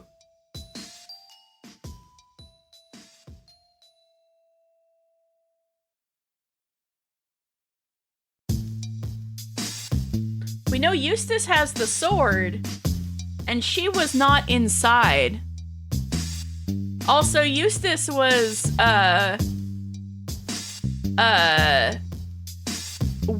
the only one in night clothes who was wearing the full cowl on her head.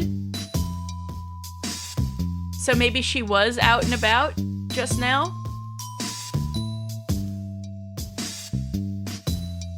So Eustace is looking a little sus. Eustace could have done it. Ah. We should probably get you back to bed, lest the superior finds out you've been organizing practical jokes in the middle of the night. Yes, she's been a bit touchy about that sort of thing lately. Oh.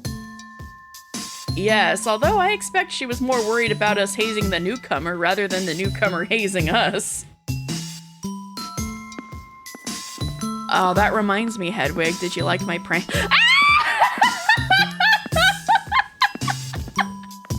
Your prank? Everyone looked at her as we walked back towards the dormitories in a huddle. Yes, I knocked on your door and then ran back into my room. Okay, so that was Darcy. She did the knock and run.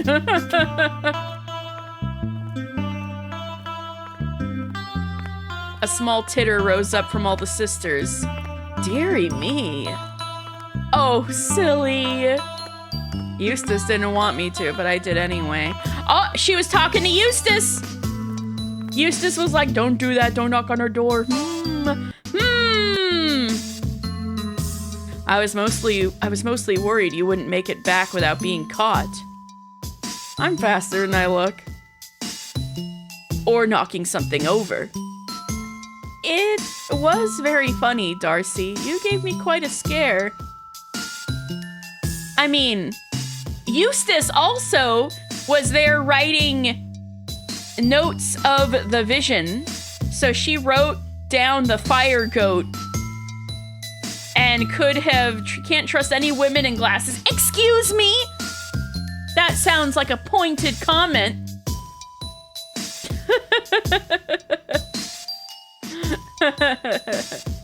What about this woman in glasses? Anyway, oh boy.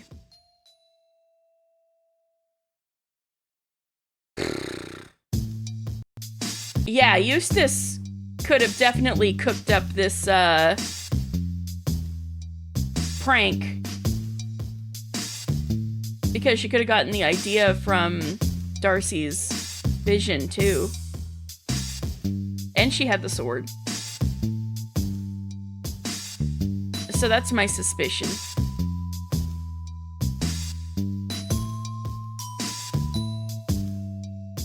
It was very funny, Darcy. You gave me quite a scare. And Darcy left their room for a bit. That's true. She wouldn't have seen Eustace do something or other. I forced a smile as best I could, but inside I was screaming.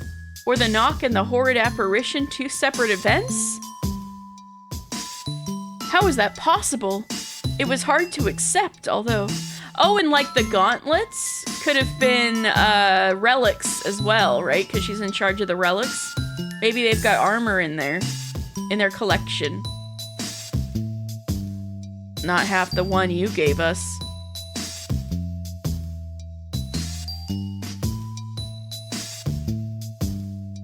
We had arrived at the Misericorde door, still hanging open into the hall. Flora, shall we continue our game? I had you retreating, if memory serves. Oh, they were playing chess in there. Actually, I think you might have accidentally knocked over the pieces in the confusion when we heard Hedwig scream. No! Ah! Oopsie daisy. Oopsie daisy. I think I've had more than enough entertainment for the night and shall retire to my dormitory. Likewise. Well, at the very least, no one needs to worry about snuffing all of the torches out before bed.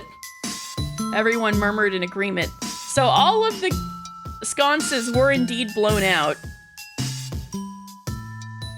The group migrated back towards the dorms. Everyone was yawning by now. A few people said their goodnights to each other before retreating into their rooms.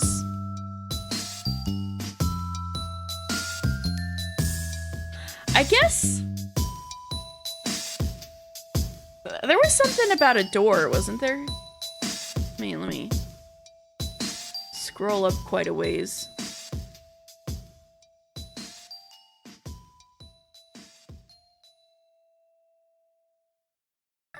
This is about as far as I can scroll up.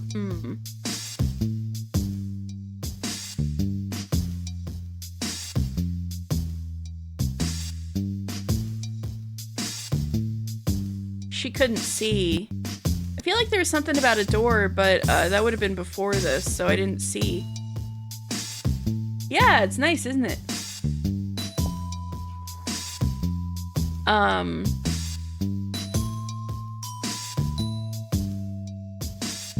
I guess it's possible there could have been, like, the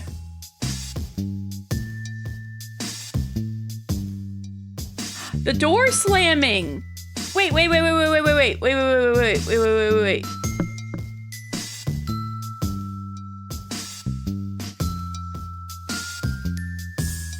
A large door to the surrounding wall of the abbey was open to our left. At the end of the hallway where the beheading happened. To the left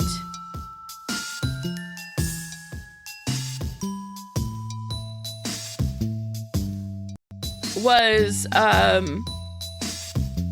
door that was wobbling slightly in the wind and creaking. So, and then that was slammed. The door that had been sneezing back and forth in nighttime air suddenly slammed shut in the wind.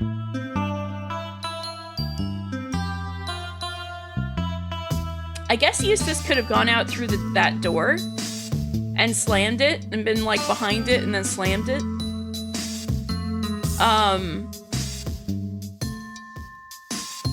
But I'm wondering if... So, let's see, it goes into the surrounding wall of the abbey.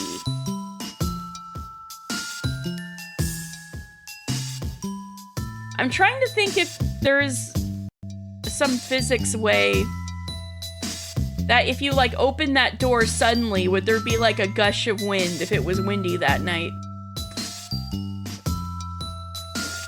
I'm not sure if it would work that way, but maybe.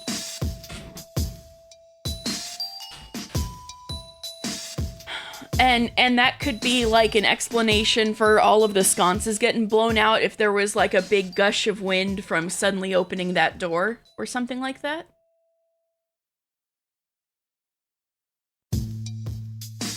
I could be on the wrong track, but I was just trying to think of like how all the sconces whooshed out all of a sudden. I mimicked these pleasantries as best I could, but my mind was completely elsewhere. I wanted to grab someone, anyone by the shoulders, and scream at them that it hadn't been a prank. That I really had seen a goat slaughtered in the hall, and that any missing evidence was obviously the work of some witchcraft. Oh, gosh. She thinks it was a witch! Hedwig like witches are real. You've heard worse theories? Oh, thank you. I had half a mind to stop Darcy going to sleep and ask her about what she had meant about the Abbey being haunted. Or perhaps more importantly, tell her that her vision had perfectly predicted what had happened. Already been witch-pilled. Oh! Yes. Been witch-pilled by reading a bunch of books and doing nothing else. So, I'm trying to think of other ways Eustace could have done it. Like,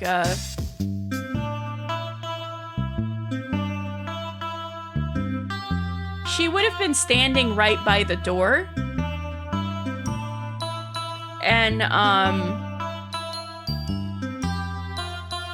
I think the CG had it that the leash and the, sword were in the same hand. So that would have left her with a free hand. And with that, she could have tugged the door open since she was standing right next to it. And that could have had the whoosh happen. Right? And then people do flaming sword tricks all the time. I don't know how they do it. It might be just coated or dipped in oil or something. But, pretty intense trick, but I think it's doable. As for why she was so tall, she could have been standing on a box. I mean, it's not like the figure really moved. And then, as your first thought for the sword, And then, all of that stuff, she could have just shoved into that wall hallway beyond the door because nobody went in there. Because it was like in the wall. She could just shove all the stuff in there and it's really dark so nobody would see, and then she could just like retrieve it in the middle of the night or something. Anyway, that's my theory. It was Eustace. Probably all Eustace. But maybe Darcy's a little aware, I don't know. Or perhaps more importantly, tell her that her vision had perfectly predicted what had happened. Yeah, Darcy's vision did predict what would happen unless Eustace was following the vision. I stood in front of my door, arguing with myself, before finally sighing deeply and stepping inside. My mind was racing, but I couldn't ask anyone else to keep pace with me now. Not only was it quite late now, but I had narrowly, miraculously perhaps, been branded a lunatic thanks to a lucky gust of wind. Or Eustace slammed the door shut. I flopped onto the mattress. I stared at the ceiling for a few moments, trying to work my breathing back down to a regular pace. Trying to unwind the tight strings I could feel around the front of my mind. Rationally, I knew that I should sleep. Even after spending a significant amount of the day resting, I was dead tired. But how could I? What if they came back? What if they came here too? I really was tired. I was very, very tired. Prankster. Oh, I got another Steam achievement. Ah.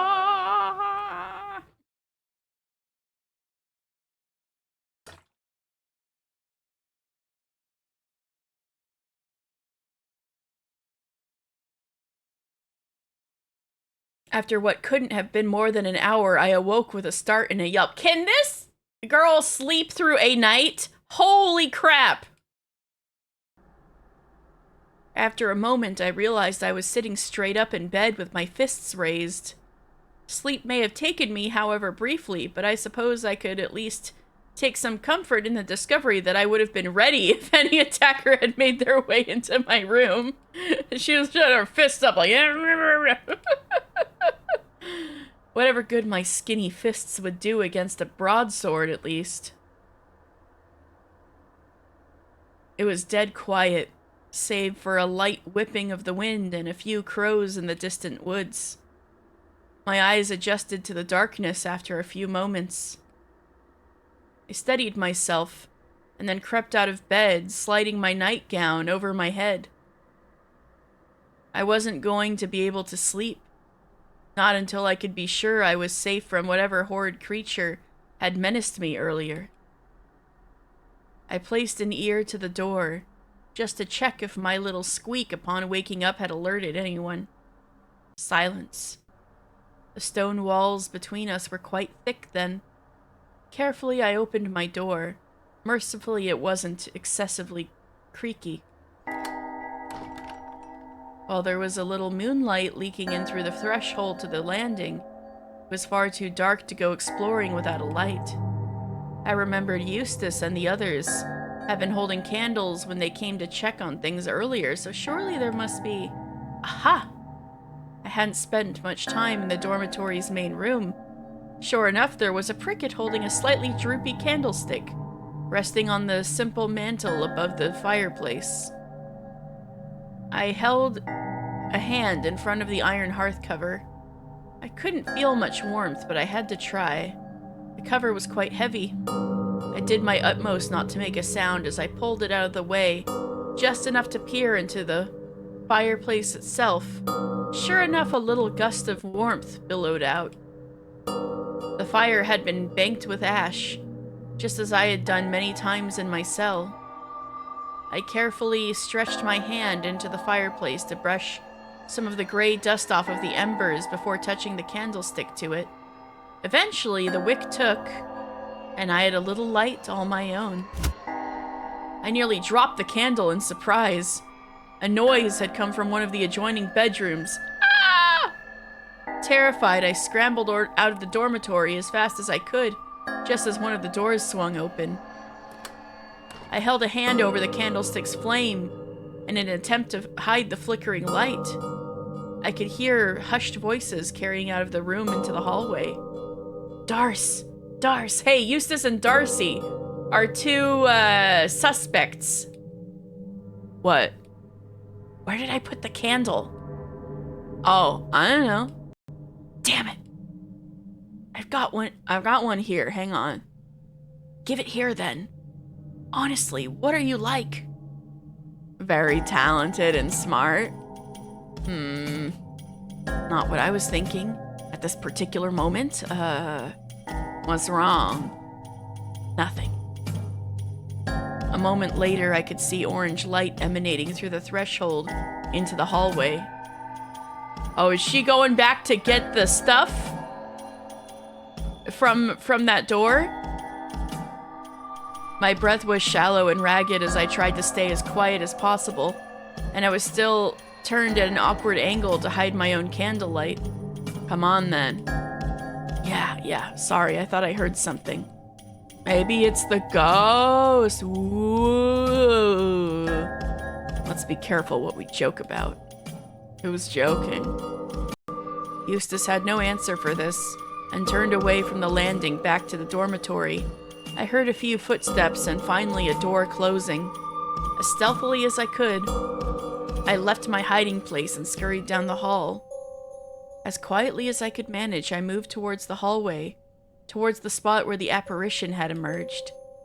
I held for a moment as I passed the Misericorde, straining to hear if anyone was behind the door. If there was, I couldn't hear them. I continued onward, my heart beginning to beat out of my chest. What was I doing? She's gonna find nothing there, and it's because Darcy and, oh, unless she's there right before them. What was I doing? The way I saw things, I was in danger no matter where I was.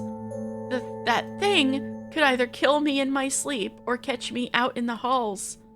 I was woefully unprepared in either scenario, and perhaps more importantly, I had a wicked sense of curiosity about the whole situation. I guess you were the right person hired for the job of investigating. I padded over to the spot. I was sure I had seen the figure behead that poor creature. Just as before, no blood. The large door that had given us all a start was still closed, now merely wobbling gently in the lighter wind. Slowly but surely I walked towards the door, scanning the floor for any signs of blood. There was nothing. I reached the large wooden door itself. Presumably the swordsman would have had to have left through this doorway into the night to disappear after their hideous ritual. Curiosity got the better of me. With some trepidation, I slowly pushed open the door, hoping that its creaking wouldn't echo down the halls too loudly. I wedged it open just enough to slip myself through, but not again! The force of the door closing blew out my candle. Still rattled from the sudden sound, I retreated from the doorway. Hey, we have evidence that the rush of wind from the door is enough to blow out candles. I stood in near pitch darkness once again, although this time I felt more irritated than terrified. Pale moonlight leaking through the main hallway was all I had left to navigate with. I held a hand against the wall and slowly walked back the way I came. Dang it! So she didn't see if anything was behind the door. The windows running along the hallway looked down into the cloister. Shit! She missed her chance to see if there was any evidence still there. And that might have been why Eustace and Darcy were looking for a candle. They might have been going back to retrieve the stuff. The windows running along the hallway that looked down into the cloister finally came into view, so I at least had some inkling of where I was now. Heading away from the confounded door, I could see the path back to the hall that my old cell was located in. I stood for a moment, taking it in. I felt a supernatural pull toward that old hallway. As I stepped closer, however, I could hear a strange whistling sound. I felt a chill run up my spine and decided that I would actually much prefer to be in bed after all. I headed back to the hallway, to the dormitory, past the library and Misericorde. Out of the corner of my eye, however, I saw a black shape below the landing. Not again. There was someone in the cloister. I held my breath and watched as the figure paced around the grass. Their head was down, and I realized that they could not yet see me. They were looking away from the landing. Although at what I could not determine. Ooh, you got a spy. This is juicy. My heart pounding once more, I hid behind a pillar and poked my head around to watch. The figure stood still for some moments more. That's definitely a nun. Part of me I had never met bade me to stay and observe, too curious to escape just yet. Yay! Just who or what was this monster? With a dramatic turn, they suddenly left the center of the cloister and disappeared into the shadows around the edge of the lawn. At first, I squinted to try to make out where they were going, until a far more intelligent part of me realized this creature could be heading up the stairs. I crept onwards as quickly and quietly as I could, back to the imaginary safety of my bed. It was far too strange out in the halls at night.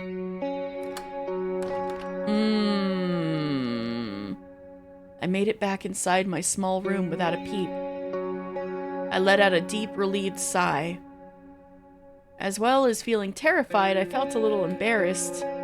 My first investigative venture ended without so much of a hint of a clue. Oh, I don't know about that. But I was also terrified. I got onto the mattress once more, but I dared not shut my eyes.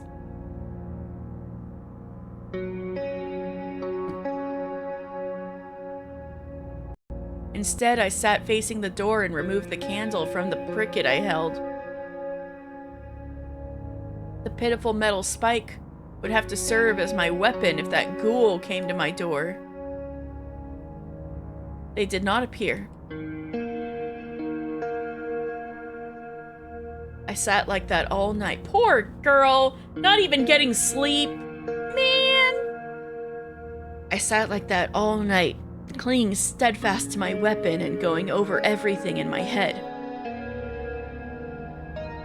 Before I knew it, morning came. I dutifully leapt out of bed and dressed as quickly as I could. As I pinned my cowl together, I mused over the best way to face the days ahead. I furrowed my brow and concentrated as hard as I could. The mist that had been lingering in my mind since the superior snatched me out of my cell was evidently there to stay, and if I were to make any forward progress on the task at hand, I would simply have to deal with it. First of all, for the health of my own soul, I would strive to attend all services and meals, no matter how terrified I was. However I may have embarrassed myself on the day prior, it wouldn't do to give up on ingratiating myself to the others. And more to the point, now that I was no longer an anchoress, this is how I would maintain my worship.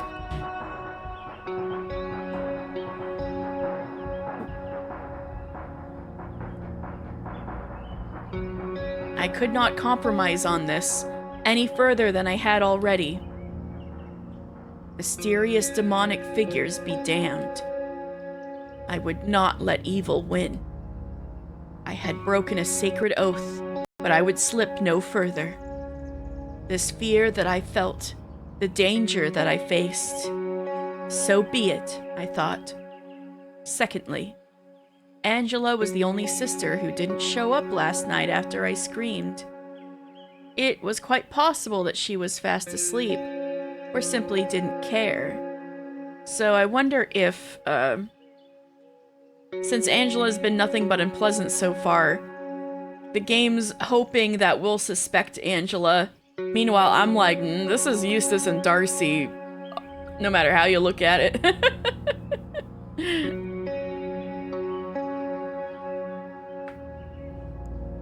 But it was, at the very least, something I could follow up on for whenever the superior next asked if I had any leads. I mean, I don't know. I hope that Darcy and Eustace have nothing to do with the murder. But, I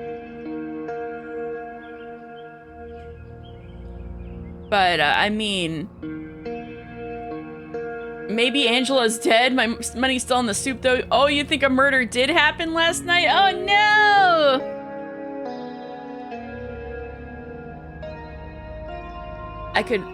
Something I could follow up on for whenever the superior next asked if I had any leads. There was plenty else swirling around in my head, but it would have to wait. Hello? Knock, knock. Just checking. What were you checking on, Eustace? Oh. I opened the door to see that Eustace had already turned to leave, apparently satisfied knowing I was up and about. Sus. Darcy saw me and gave a friendly wave before following her bespectacled friend. A few of the others were shuffling out of the dormitories and into the hallway behind her. They seemed to not have noticed me at all. In the chapel, I tried to find myself a spot in the pews that was neither too close or too far away from the others to be noticeable.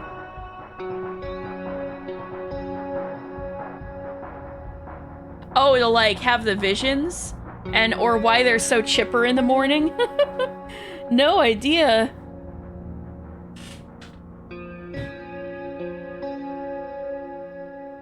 Oh, for why they're so chipper in the morning. It's God. God is what makes them so chipper in the morning. In the chapel, I tried to find myself a spot in the pews that was neither too close or too far away from the others to be noticeable. Copious amounts of coffee? They do make coffee? Was coffee around yet? This is in the 1400s. Even earlier, it's the 1400s. I actually don't even know if they have tea yet. Because both coffee and tea have to come from,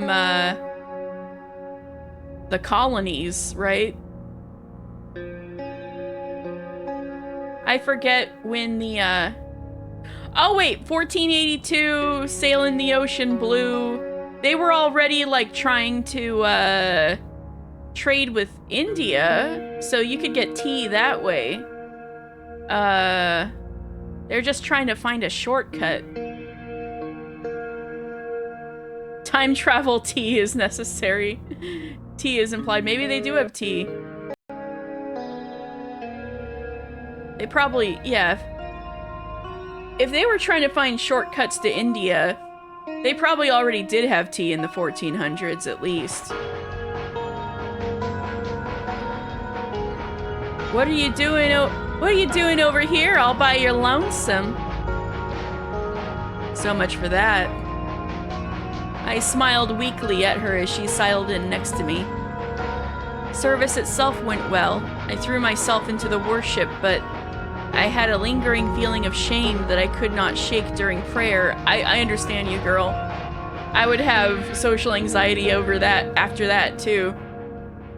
Between breaking my oath and interrupting a service by vomiting all over the place, I was increasingly worried about my standing in the eyes of the Lord.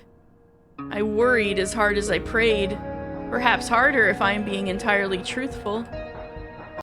It was with some relief that the liturgy ended when it did. The worries had been winning out for most of the service. Breakfast consisted of a thin, warm oat pottage. It was interesting watching the others eat. For the first time, I felt I was seeing some of my fellow nuns less than completely put together. Little pieces of conversation floated around the table, but for the most part, it was a quiet affair. There was nothing for it. Sister Angela? What is it, Sister Hedwig? What did you get up to last night? I slept. I tried to ignore the snorts and giggles that arose from the others. I turned bright red and returned to my meal. So much for that avenue of investigation. Angela's not dead, yeah. It's true, I'm sure. She sleeps like a log. Catherine then leaned over her plate and whispered to me in such a manner that ensured everyone could hear. Don't worry, Hedwig. You'll get her next time. God damn it. When everyone had finished eating, the superior— She's alive! No murders! No murders! When everyone had finished eating, the superior stood to address the table. Everybody's alive! Daedalus wanted blood, dang. Needs more death. One's not enough! Everyone shifted in their seats to look more alert.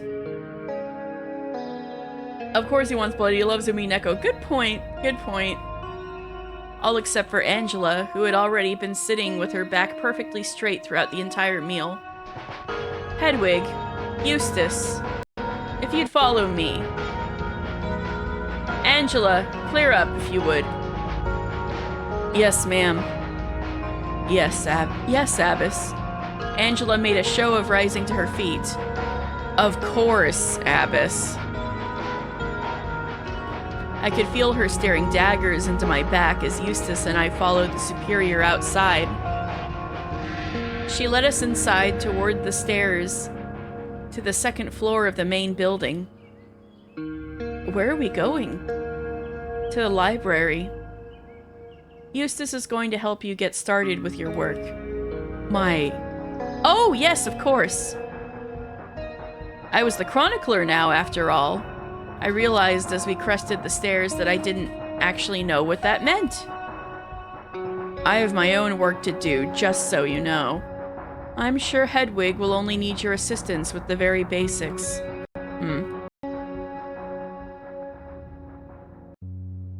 The library was a very odd room indeed.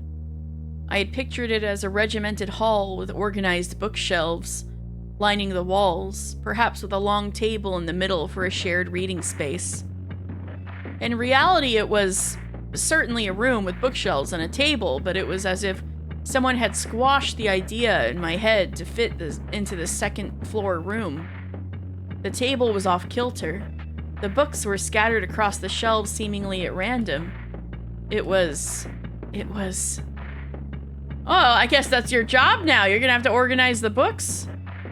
It isn't much. It's wonderful. I could see Eustace raise an eyebrow out of the corner of my eye. I suppose she had expected me to balk at the state of the room, but I was thrilled to be in the presence of so much scripture again. Not only that, but there was something about the disorganization that spoke to me. It certainly had the most charm of any of the rooms beyond my cell I'd visited yet. You surprised me. Thank you for the vote of confidence. It is rather topsy-turvy in here. I have a system. Have I ever lost anything? I suppose I cannot argue with results. That's right. Anyway, this desk in the corner, this was Catherine's. You'll be sharing this space with Eustace often, I imagine. I see. I was led to a little desk in the corner closet to the hallway door. I hadn't noticed it when we walked in. The whole thing was obscured by a pile of books and folded up documents. It was almost like I had my own little room with walls I could peer over. She got a little cubicle. These large books are what you'll be writing in. And I will be writing the events of each day previous, as well as details of any important correspondence. She could look over Catherine's old, chronicles. There might be evidence. Oh, right. Of course. Chronicling. I tapped my forehead in an attempt to make a knowing gesture. Eustace will sort through any mail we receive and put anything important on your desk to be noted. Then you can pass the documents to her for filing. I have a system. Well, if you have any more questions, I'm sure Eustace will be happy to assist you. I must go and make my rounds with the other sisters before attending to my own work. Eustace be filtering the letters. Sus!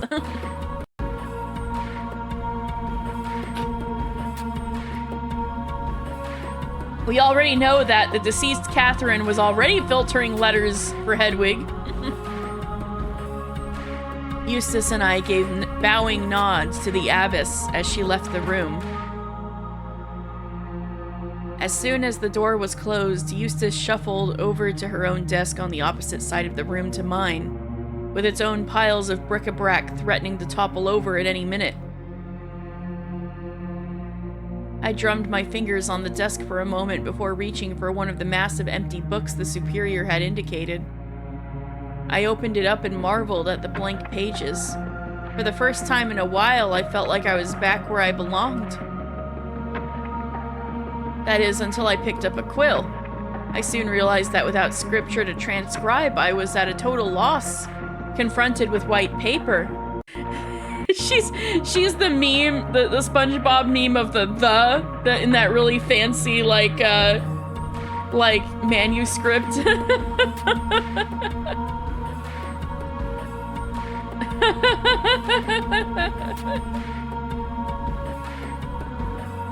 What should I write, do you think? That's your job, not mine. Yes, well, it's all a bit new to me now that I think about it. You know, job training. I would have thought you'd given it quite a bit of thought before deciding to leave your cell. Oh, shit! Well, I wanted to say that I hadn't decided that at all, but I couldn't. Be that as it may, it's a little different actually being here. What are you working on? Cataloging. What's that? It's something that's very difficult to do if someone is talking to you. Oh, I'm sorry. We sat in silence for a moment. I stared at the blank pages in front of me again for a moment, feeling a little stung. Come on, I'll show you. I hadn't noticed Eustace walking over to my side of the room. She was looking over my wall of books with a no-nonsense expression on her face. I stood up, not wanting to irritate her any further. The library here houses a lot of scripture, obviously, but it also carries many other books and documents, like previous chronicles. For example, recipes, or songbooks. Over here we have a little chess section, of course you do. A whole section for chess? Yes. I didn't intend for it, things just sort of ended up that way. How's that? Well, I have a small budget for procuring requests. Oh, so those are all Adela's requests. And some people here got really into chess. I see. Let's see. Some gardening books. Darcy reads those, obviously. Some history books. Tarot. Isn't that a little pagan? What on earth is tarot? You know, fortune-telling. Fortune-telling? Who on earth would meddle with that kind of thing here? You'd be surprised. I grimaced. The more I discovered about this abbey, the more it felt like it was occupied by a horde of Cerabates. I actually don't know how to say that.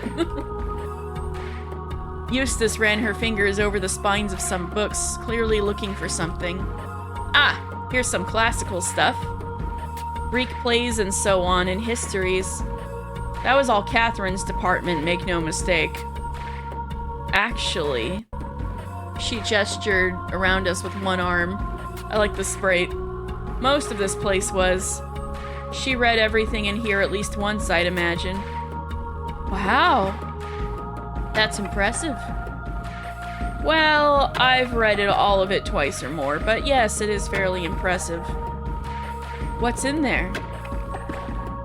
What's in there? I pointed at a door off to one side of the office, nestled between messy shelves. Ah, that's the other half of my job. She produced a ring of keys and inserted one into the door, fiddling with it for a moment before unlocking it with a loud clunk. Not the murder room. Suit of armor?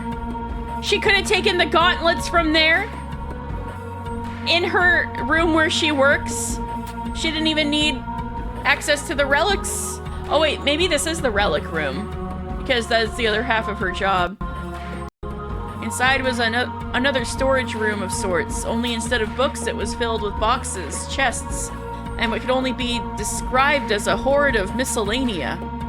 This is where we keep some of the Abbey's more notable possessions. We've got some relics. You have relics here?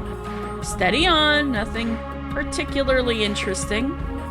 I'm actually not sure how many of them are real. Oh. It's a bit of a racket, relics. You wouldn't believe how many people claim they have the holy prepuce in a vault somewhere. The holy? It's best you don't ask.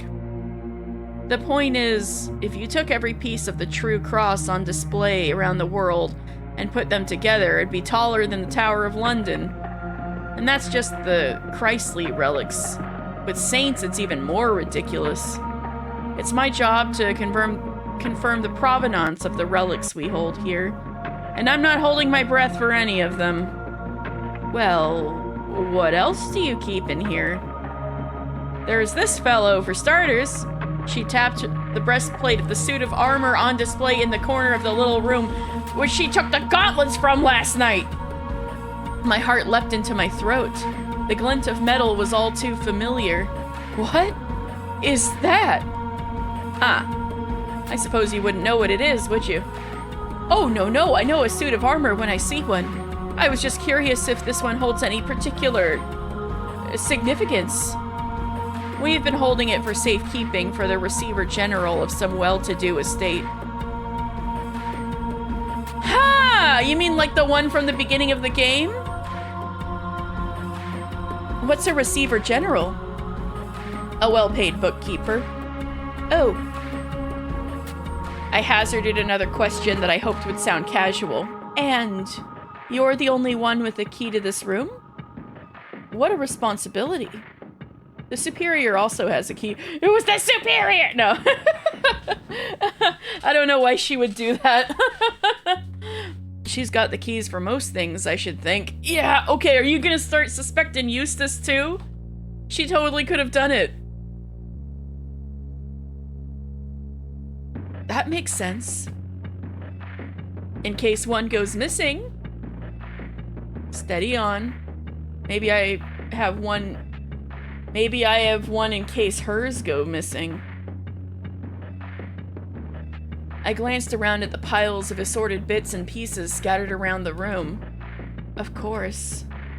Anyway, that just about wraps up the tour, I think. Oh, are you keeping the sword in here by any chance? I noticed it was gone from the courtyard. It was there yesterday morning and then gone after the evening service. Eustace let out a ragged sigh and pinched the bridge of her nose. When she spoke, she had the unmistakable air of someone choosing her words very diplomatically. Oh boy. Yes, Hedwig, I am keeping Catherine's sword here. The superior asked me to move it. I'm sorry. Let's go. We've both got work to do. Oh! She ushered me out of the little room back into the library. I skulked to my new desk, well aware I'd overstepped some boundary.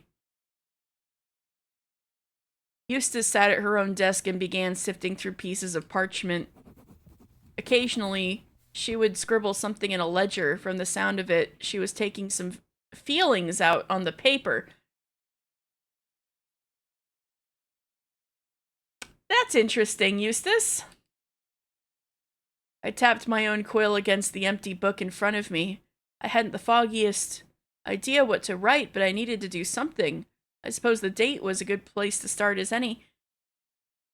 Aren't there other chronicles in there that you can reference and be like, oh, she did it this way? That's what I would do. That's what I would do in this situation. I'd be like, I don't know what the F to write, so I want to see what Catherine wrote, and I could use that as a template, right? Excuse me, but what is the date today? It's the 11th of November. 11/11. Thank you. Oh, fiddle. I wrote today's date, but I'm writing about yesterday. So cross it out. Right. Okay. You can turn that 1 into a 0, can't you? The 10th of November. My mind keeps drifting back to the tarot. I wish I knew what deck they were commonly referencing. Oh, at the time? Good question. Maybe they'll get into that later. The 10th of November. On the 10th of November. Well, a lot happened, didn't it? I felt a flash of inspiration when I thought of all the things I could write about my life. What the superior had forced me to do, how awkward I had felt being thrust into a double life. But I, of course, could not do that. I had to focus on the basics, which was harder than it sounded. How did Catherine like to write things? Now she got it. I do have my own work to do, Hedwig. I know, I'm not sure how best to write things down. Eustace kept scribbling in her ledger, not answering. Could I take a look at her old chronicles, perhaps? There we go! Perfect! No, you can't. What? Why? Because I don't have them anymore. Where are they? Why are you so intent on pestering me about Catherine? Eustace? These are reasonable questions. Shut up. I had started sniffling. I couldn't help it. I bit my lip and tried to control myself, but it was too late. Eustace kept writing in her ledger. I was so quiet I could hear a tear hitting the parchment on the desk in front of me.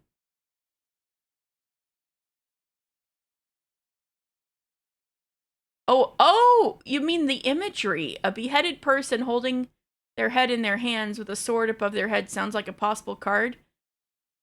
And a cloaked figure with this flaming sword with a goat. Well, the goat's definitely in the devil, right? I think it has a sword too. And maybe some fire for hell in the devil tarot, right? And swords has its own entire suit, but That's Rider Waite. I don't even know if that was around back then.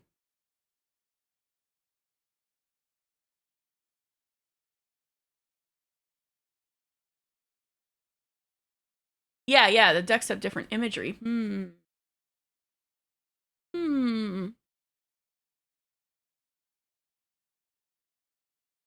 I wasn't trying to be a pest. Don't be so modest. You're quite good at it. I lurched out of my chair. The precarious pile of books on the desk wobbled, and I could hear glass shattering as I flounced away, sobbing uncontrollably. No! I fumbled my way deeper into the library. I didn't know where I was going. I just wanted to get away. No! Hedwig! Hedwig! Come back! I could hear her calling after me, but I didn't listen. I ran into the rows of shelves, not paying any attention to where I was going. Even if I had been, it would have been hard to see. I was bawling by that point, with my eyes scrunched up and full of tears. I stumbled around blindly. A few books fell off their shelves as I brushed past. I found a corner of one of the aisles and fell to a crouch, curling into a little ball and burying my head between my knobbly knees. It was all coming out. The embarrassment, the shame, the anger, and the fear. I'm not sure it was even Eustace's snippy comment that really did me in. Eustace was far less intimidating than a disappearing swordsman, but nevertheless, here I was. It really was quite dark back here. I couldn't tell how far I had gotten into the bookshelves. The library had no windows. All light emanated from a simple chandelier above the desks and table. I tried to dry my face with my robe. It didn't do much considering I was still crying. I felt quite pathetic.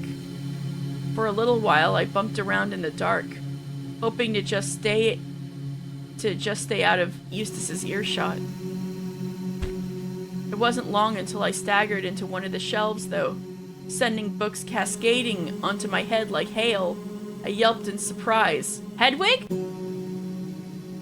I looked up to see Eustace standing above me. She looked quite worried. I'm really sorry, Hedwig. Will you come back to your desk?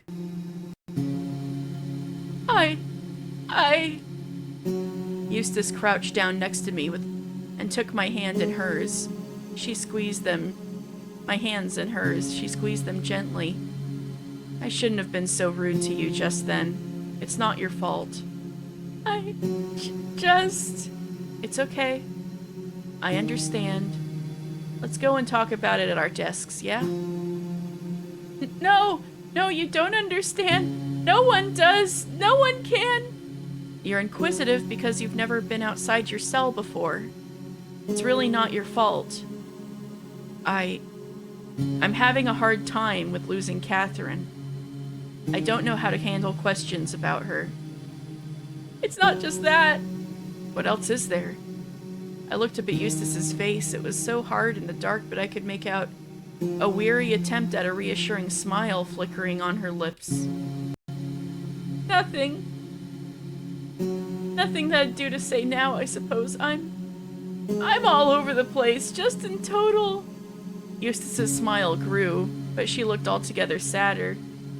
She reached out to adjust my messy cowl, then stood up, guiding me back to a standing position with her hand. Come on, up you go. Let's go back, yeah? I nodded, still sniffling. I really am sorry. I was being quite cruel. It's all right. Don't keep apologizing. You sound just like me. I laughed feebly at my own joke. I just wanted to show that there weren't any hard feelings, even if it was far too early to really know that. Eustace patted me on the shoulder, sat me down in my chair, then adjusted some of the wobbly books back into a slightly less precarious position.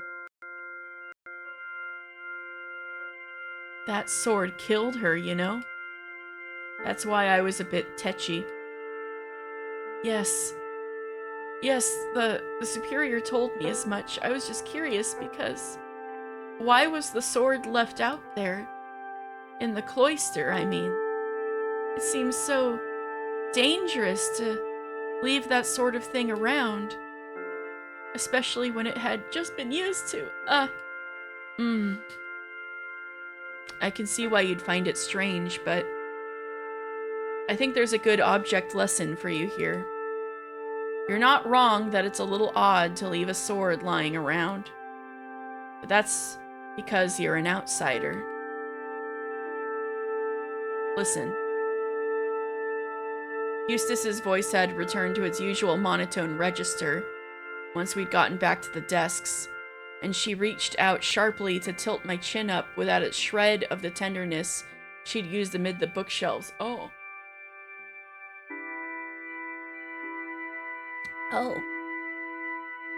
Inside and outside aren't value judgments. We're all outsiders to someone.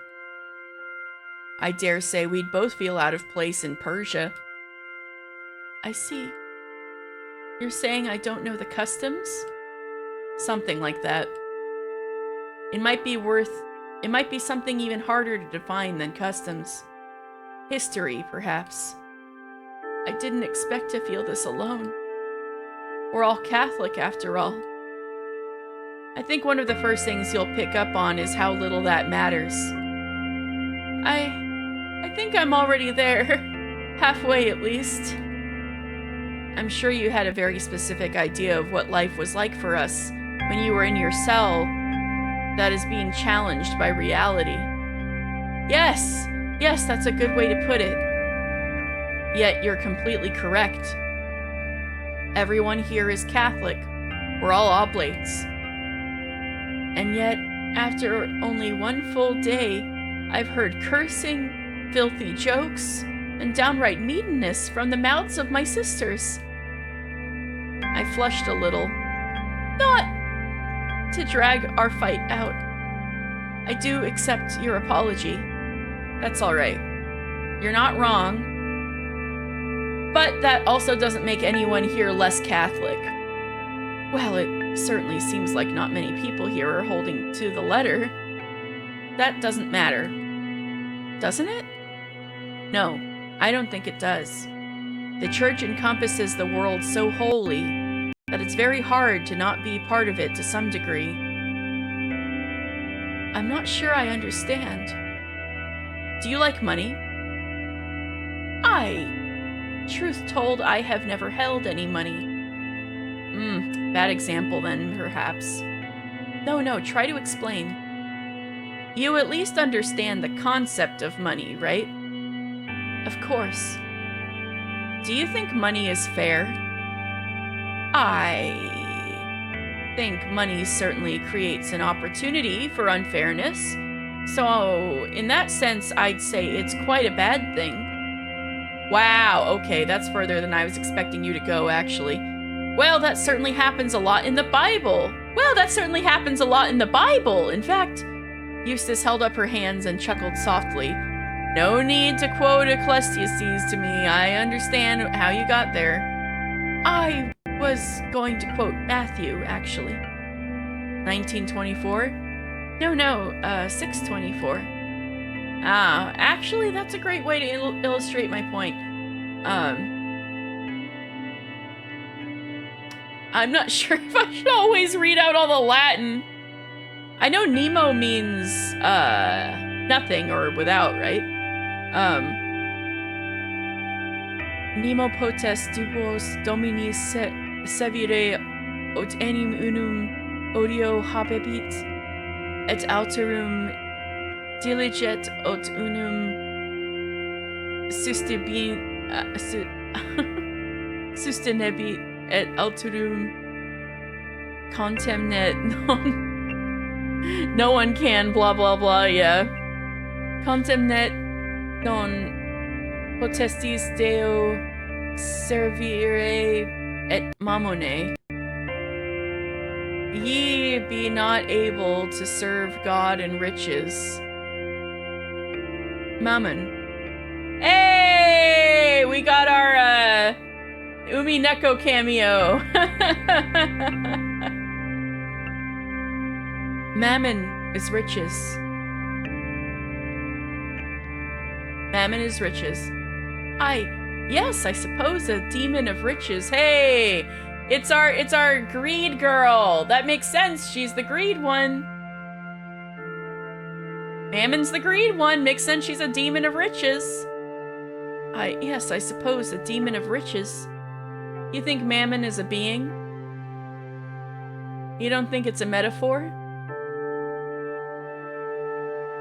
What's the difference? Good answer, actually. Anyway. We both agree, then, that you cannot worship money and God. Of course. But we are nuns. We tend to the poor, theoretically at least. Would it be wrong for the poor to covet money? Covet, I think, is a strong word. But they are poor. Poor exists because rich exists because poor exists. They're opposite ends of a spectrum that governs their day-to-day lives. How could a poor person not covet money? Food, clothes, shelter. Things provided by lords who have a lot of money, which is provided to them by kings who have even more money. So, you're saying that everyone worships riches. Nobody is truly Catholic. No, I'm saying that money is as essential as air to people who want to live in this world. And when money is scarce, the church provides for them. We provide for them by extension. You know money is evil. You understand the inequality money inherently causes, and the ways in which the Bible describes this.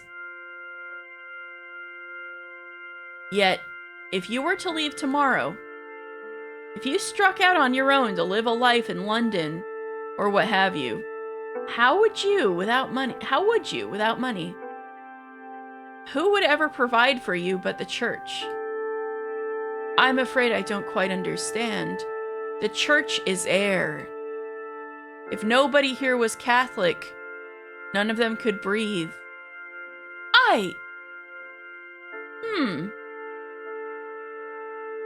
I didn't really know what to make of this.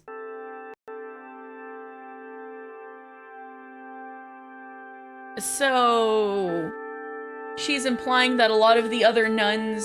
I mean, I know what she's trying to teach her about the world and why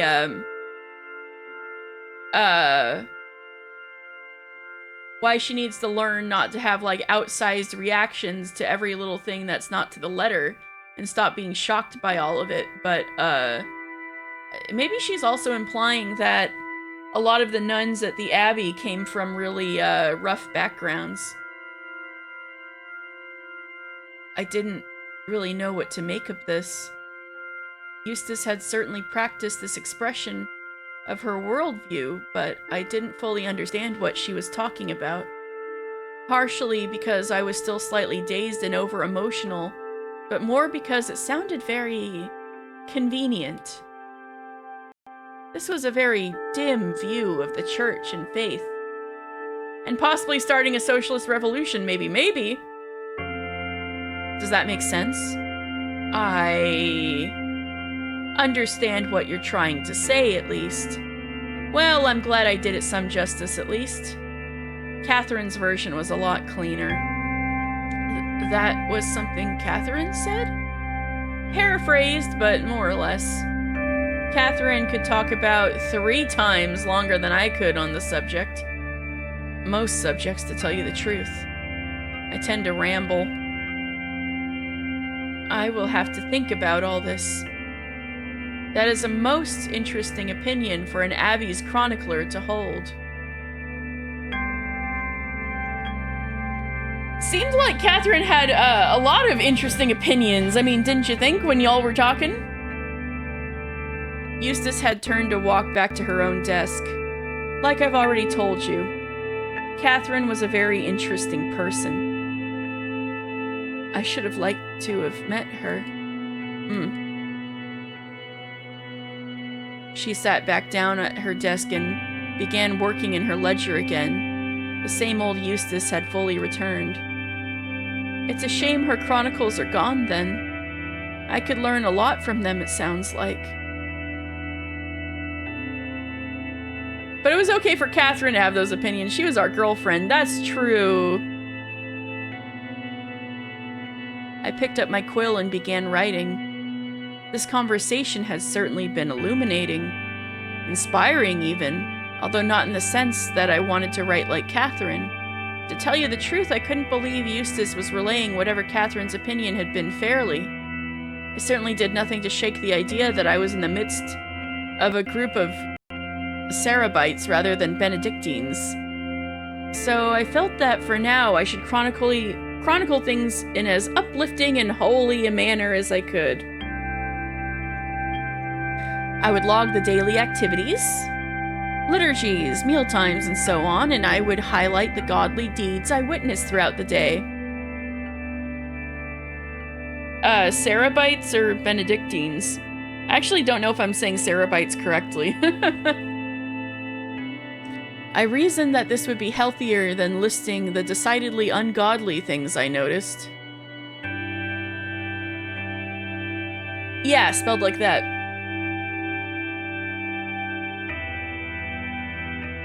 I reasoned that this would be... feel free to report back, because I mean, I think I know what it's implying, but I don't know, like, where the word comes from. I reasoned that this would be healthier than listing the decidedly ungodly things I noticed. I would search for the positive, as it were. Are there any letters I need to just transcribe in here today? Not today, no. Does much mail come through here? Loads. Who for? Eustace peered at me over her glasses witheringly. Most everyone, I should think. Girl, think! A lot of letters were meant for you. You didn't know that was your job. There isn't much else to do here. Who writes the most? You're being nosy. I'm just curious. You never know who has a gift for writing. It's Catherine, if I had to guess. Catherine the First. She's very popular. Really now? How interesting, I suppose. There's no accounting for taste. Damn! A thought crossed my mind. Are you sure there's nothing I could help with? Are there any letters that Catherine II was supposed to sort? I could take a look. If there were, there are not. Really? I've already taken care of any unopened mail in Catherine's possession. I see. In that case, I think I might be finished. Eustace rose from her chair and walked over to mine. She leaned over my shoulder. Holding her spectacles against the bridge of her nose, she read aloud, 10th November of the year of our Lord, 1482. The hours were observed in morning and evening liturgies. Luncheon was held in the rectory, as was supper. We actually had breakfast as well, but I suppose you weren't there for that. Breakfast before liturgy? Sometimes. Vacant position of dearly beloved chronicler fulfilled. Rest in peace. That's nice. By myself. By myself. A kindness was visited upon me by Sister Moira. What was that? Well, she prayed with me in the bathhouse when I was feeling lost. Huh. Well, if it mattered to you, is that all you're writing? For now, I think. I will probably go a little longer as I find my footing. Fair enough. Catherine would fill a whole page, that much I can tell you. A full page for each day? Yes, sometimes more. You don't have to do it that way, of course, but you were asking what her writing was like. No, that's very helpful. Well, what now? I have work to do still. You can do as you please. I think I might walk around and check in on some of the others. Maybe I can fill up pages hearing what others are accomplishing. Not a bad idea. I stood up to leave. Before I could step away, however, Eustace gripped me by the shoulders. She looked into my eyes with a gaze even more serious than the one she'd used in the garden. I need you to promise me something, Hedwig. Yes? Never go wandering around back there on your own. Can you do that for me? And then she kissed me. Oh, you mean where the sword was and where all the evidence of you messing around with that, with those tricks are? Back into the bookshelves. Not without me. I don't understand. She squeezed my shoulders even tighter. You can borrow anything you want from the library, of course, but I can't have you going back there without my assistance. Or better yet, just ask me to get what you need for you. My organization system is precarious. Does that make sense? Not really. Some books here are very, very important and very, very valuable. I'm sworn to protect them. And my organization system is, well, precarious. As you have seen, it'd be a weight off my mind if I didn't have to worry about anyone else rummaging around back there. Of course, I shan't touch anything. Thank you.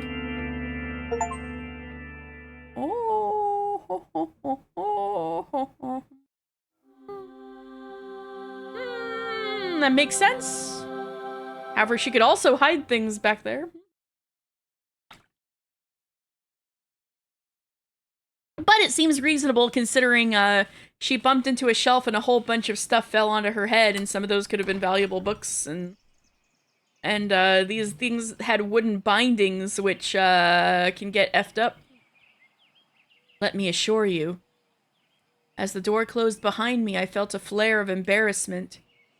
I was just treated like a total fool, I thought. I had half a mind to turn back around and tell Eustace to stuff her sentimental stories about Catherine and show me the sword under lock and key. I didn't, of course. And thank goodness for that, honestly. No, I won't explain what I mean just yet. Uh-oh, what does that mean? Let me tell you something about that chronicler position. It might have taken a fair bit, but she did teach me a thing or two about spinning a good story. Anyway. The cool air of the... Actually, I think I'm gonna take a little break. I'm gonna, I don't know if that would really apply to anybody who's currently watching, but, I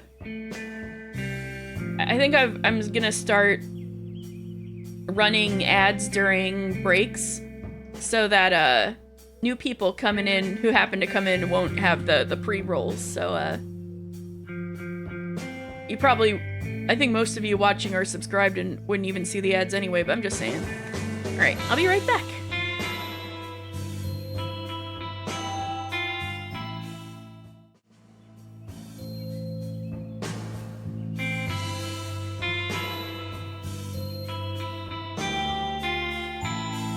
I know, we just read about how that was sinful.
I'm back. Hello. So, Daedalus came through with the information. So a basic definition that seems to sum up what Daedalus was reading. Cerebites, a class of ascetics in the early church who lived either in their own homes or in small groups near the cities and acknowledged no monastic superior. Saint Benedict spoke of them critically in the first chapter of his rule as persons who decide on their own what is holy and what is unholy. Seems to be a high probability that that's what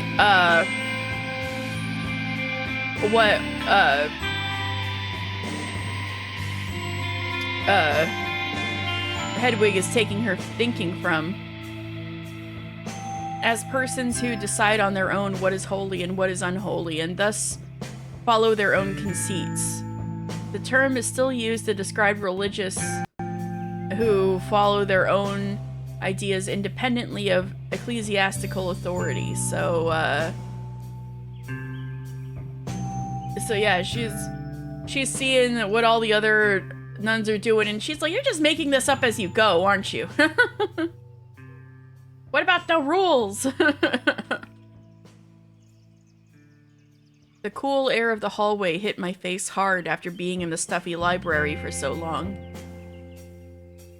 I could feel the damp patches around my eyes and cheeks where my tears had been drying. I wiped my face with my sleeve to try and erase any lingering evidence. Oh, fancy running into you here. Moira was standing just down the hall, carrying a tray adorned with a small pitcher and some sliced rye. I was just on my way to bring you and Eustace some nunchin. Nunch? In? Oh, of course you wouldn't have had that before. It's just a snack between meals. The nun luncheon. The nunchin. Is that allowed? Allowed? Of course! Why wouldn't it be? I looked side to side nervously. For what? I'm not really sure. A disapproving superior? Or worse, Angela? Moira chuckled again and set the tray down on the stone railing overlooking the cloister, and then gestured for me to join her. The little pitcher was full of wine. Munchin' on nunchin' before luncheon. Yep, exactly. They're munchin' on nunchin' before luncheon. The pitcher was full of wine, and I just had some nunchin' before, during the break. The little pitcher was full of wine, and there were pieces of crumbly cheese mixed in with the slices of bread. Now, that doesn't sound bad. I'd take that nunchin'. Yeah, we should all go have nunchin'. You can dip the bread in the wine if you like. Dip the... Oh, right. I picked up a piece of bread and dunked it into the pitcher. The wine turned it quite an odd color that reminded me a bit of bile on flagstone, but I resisted lingering on it too long and popped it into my mouth. That's quite nice, actually. It's called sops. Everyone here loves it, more or less. And the cheese? Goat cheese! From one of the ones Darcy takes care of. I knew it! I told you guys, the nuns make the cheese! Confirmed! You're just having your caffeine-shin? Oh wait, you said coffee was the devil's drink. May I ask, is this tea or some manner of energy drink? For the gamer juice? From one of the ones Darcy takes care of. I tried a piece. It was also delicious. This might be a silly question, but is it Monster and Mountain Dew? Ooh, boy! That sounds like pretty similar to some evil, like Dan actually calls them his evil drinks. He does something similar. Well, I hope it helps. And I hope it's tasty. Yes, your evil energy drink.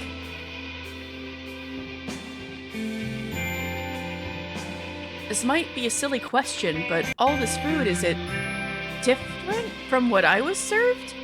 I took all my meals in my cell, but I don't remember any of it tasting quite this, well, good. Well, we do a lot of cookings with ingredients from the stores and the pantry, and we have to make things last. Maybe you just got unlucky most of the time? Things don't always taste this fresh. Or maybe, well,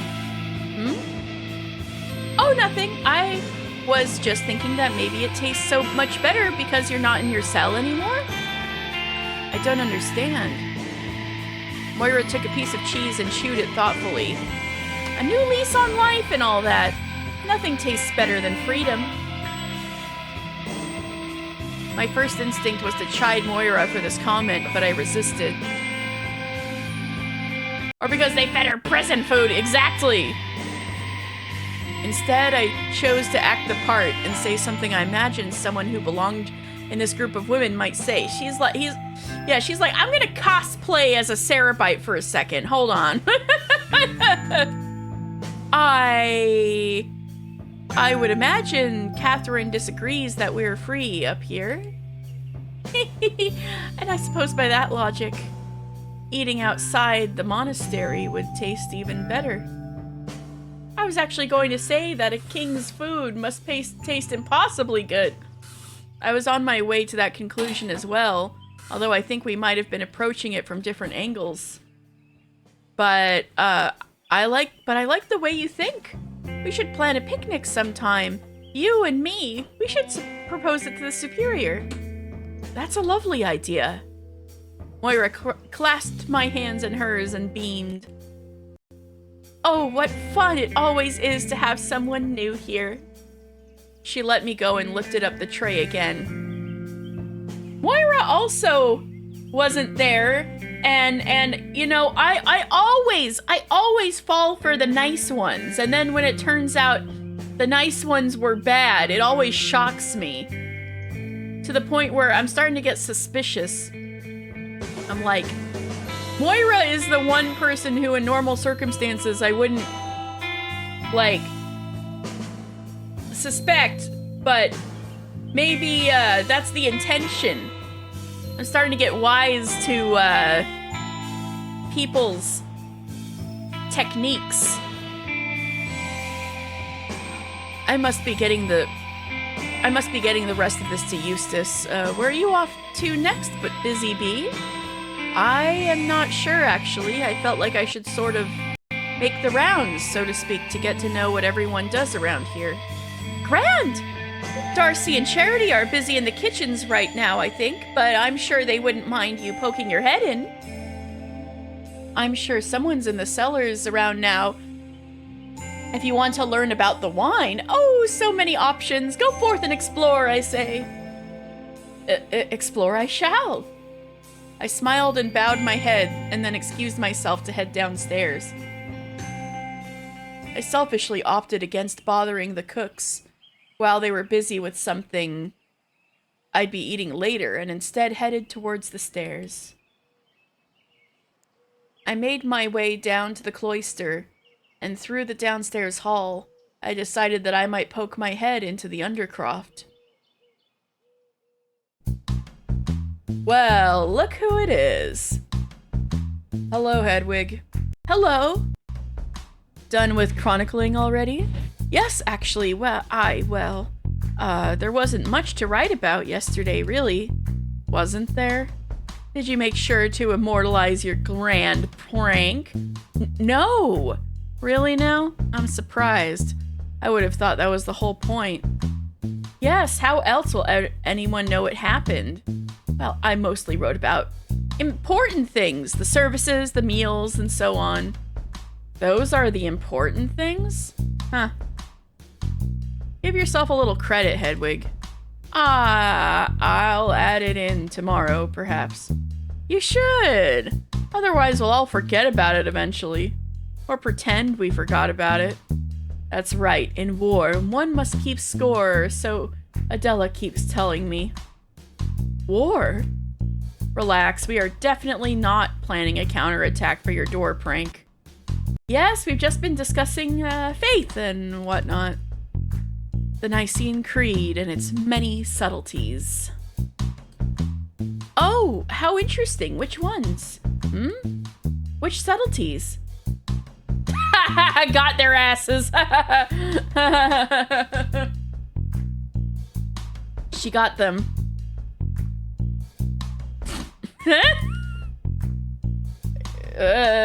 Filioque.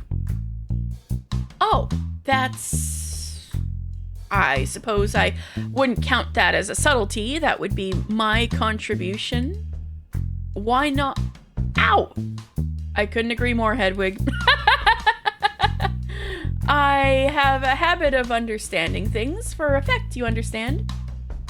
Naturally. Hedwig, they're making fun of you.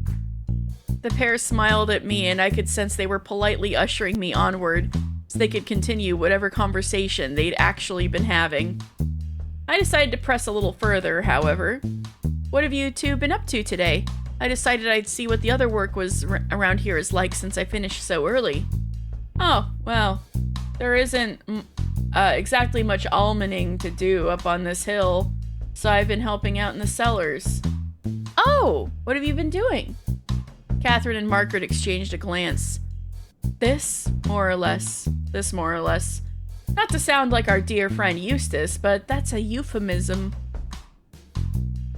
Well, not entirely. If something needs lifting, they'll shout. They being Marta and Flora? Typically, yes. But more often than not around here, helping in the cellars really just means, well, nothing. Standing around, gossiping, wandering around the cloister for a bit. And the superior doesn't mind this. Now, steady on. We wouldn't be telling you this if we thought you'd blabber on to her about it. I won't. I was just worried you might get in trouble. It's never been much of an issue. Soup can't be everywhere. And let's keep it that way, Of course. Lovely! I knew you could be trusted. I've always said I had a good feeling about her, haven't I, Catherine? That's right, she has. I couldn't help but be filled with a gush of pride at this remark, but did my utmost to tamp it down. Well then, I'll just leave you to your important work, shall I? Until next time! See you at luncheon, Hedwig. I parted with a gracious smile and walked towards the corridor of barrels I had found Adela and Flora in the day before. Marta was standing next to an open cask. She was holding a wooden ladle, looking thoughtful. Ah, Hedwig. Finished upstairs already? Yes, I am. I felt it'd be nice to get to know everyone's jobs a little better. Smart girl. Flora could learn a thing or two from you. I heard that! Flora's voice echoed from deep within the rows of barrels. Good! I have her check inventory sometimes, especially if she's been acting up.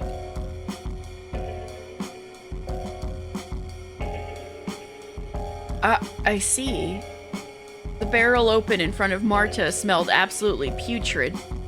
Nonetheless, she dipped her ladle into the dark liquid and raised it to her lips, sipping gently and furrowing her brow thoughtfully. Oh, is she brewing something stronger than wine?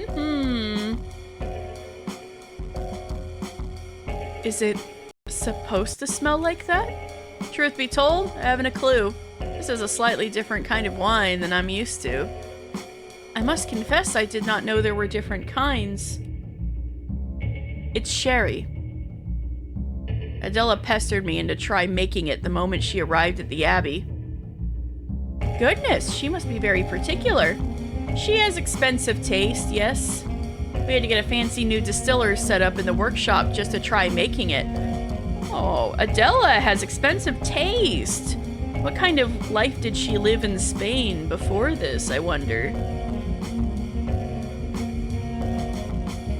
The Abbey could afford that? I was just talking to Eustace about her acquisition budget. I try not to think about money most of the time, to tell you the truth, but I've heard the Superior has access to more than you'd expect. I suppose I wouldn't really know what to expect. Isn't that wrong, though? If it is true, it would certainly mean this abbey is stuck in a uniquely unfortunate position of having a lot of charity to give and no one to give it to. That is sad. I'd urge you to quell any Cistercian tendencies. I'm not sure the church could withstand another order fracturing. Marta took another whiff of the unfinished wine in her spoon. She wrinkled her nose and emptied the spoon back into the barrel.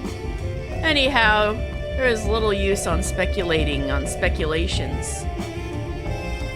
We have a distiller, and all I need to worry about is making sure my sherry isn't a disaster.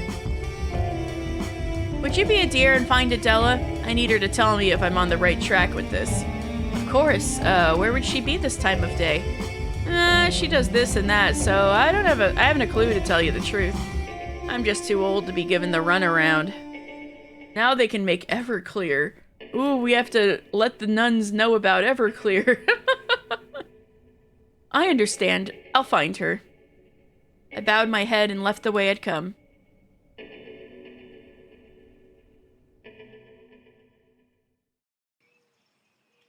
It turned out I didn't have to go very far. After jogging back up the stairs to the cloister, I decided to check the gardens, where I found Adela and Darcy tending to a row of vegetables. Hedwig, hello! Hiya. Hello, Marta actually asked me to find you, Adela. Is she meddling with the sherry again? She's going to ruin it, I swear.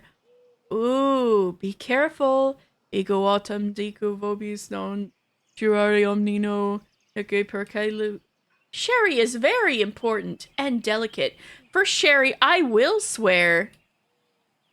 Fair enough. Goodbye, my friends. I will speak to you again once I have walloped some sense into Sister Marta. With words, Hedwig, do not worry. The old word wallop. That is correct. I would never hit anyone, although over sherry... No, that's not funny. It is a little funny. Because really, I would not. And that's what makes it funny to say you would. I get it. I suppose we have very different senses of humor.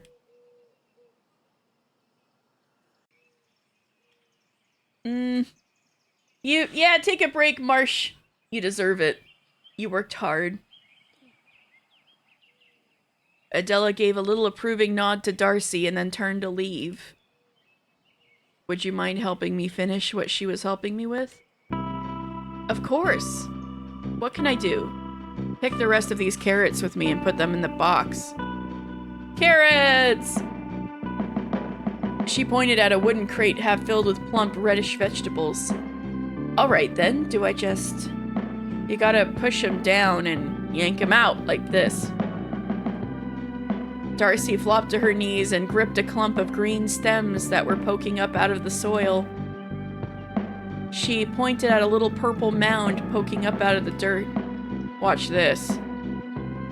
She pressed the carrot into the earth and then pulled it out of the ground with remarkable ease and then tossed it several yards into the crate. Dang! She's got a good throwing arm.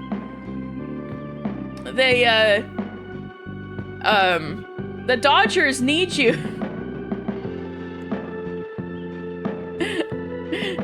The Dodgers need you, Darcy. Zizi, you try. I knelt down gingerly into the soil, a little apprehensive about getting my frock dirty. I rummaged around in the nearest patch of greens and traced my finger down a stem until I uncovered the top of a carrot and pressed. Nothing happened. Press harder. I gave it my all. The resistance finally broke after a few difficult seconds, and I nearly fell face first into the carrot patch. Oh! There you go. Now pull it out. I regained my composure and removed the carrot from the earth quite easily. Why does that work? You're breaking off some of the little roots holding it in place. That's miraculous. I never would have guessed. It just works. Plants are wonderful. Thank God for plants. She continued harvesting carrots, and I followed suit. There's certainly a lot here. We need as much food as we can get before winter starts, and carrots are good in everything. I hadn't thought about that. What else do you grow for winter? Peas, sprouts, cress, parsnips. Goodness! Leeks, celeriac, beans, beets. And you take care of all of it? With help, but yes, I do. Remarkable. That's very admirable. I like to help. And when people help me, well, that's a very good feeling indeed. I picked up the pace a little, slightly more confident about my carrot pulling abilities all of a sudden. And you tend to the animals as well? Yes. You've certainly got a lot of responsibilities. There actually are not that many animals. I think even just a few ducks might be too much for me to handle. The ducks are friendly, so that helps. Other than that, we just have sheep, and that's a shared responsibility. Really? With who? A man from the village. Spends some time up here in a little house and helps with the sheep. I didn't know there were others living up on the hill with us. On this hill, it's just him, and he's a bit of a walk from us. It was strange having a more in-depth conversation with Darcy. Darcy the druid is gonna turn into a sheep. Her odd manner of speaking, I must confess, had belied the thoughtfulness with which she listened and responded. Her words came thick and slow like treacle. Okay, I'm glad I'm delivering her words the right way. Sometimes it felt like any emotions they carried were delayed. Nevertheless, it was clear she was lucid and intelligent. Just as much, if not more so, than anyone else I'd spent time with so far at the convent. So I picked my next questions carefully. It was a rare privilege to see you in the process of having a vision yesterday. All right, yes. Was it now? Yes. That's a beautiful and powerful thing. I wish I could remember them. Eustace writes them down for you, doesn't she? Yes, but that's not the same. I do appreciate her doing that, but I wish I could keep track of them myself. You don't remember them at all afterward? Not at all. You know, the one you had yesterday was rather prophetic. Oh, really? Yes. I mean, fire, goat. It was perfectly accurate. I predicted your prank. Darcy. Darcy? Would you believe me if I told you that wasn't a practical joke I came up with? That I really saw a monster of some sort. And a goat. Probably not, but go on. I promise you I did. Well, you know me. I do think this place is haunted. But I'm not sure I've seen anything like that. It's a little haunted here, but not goat sacrifice haunted.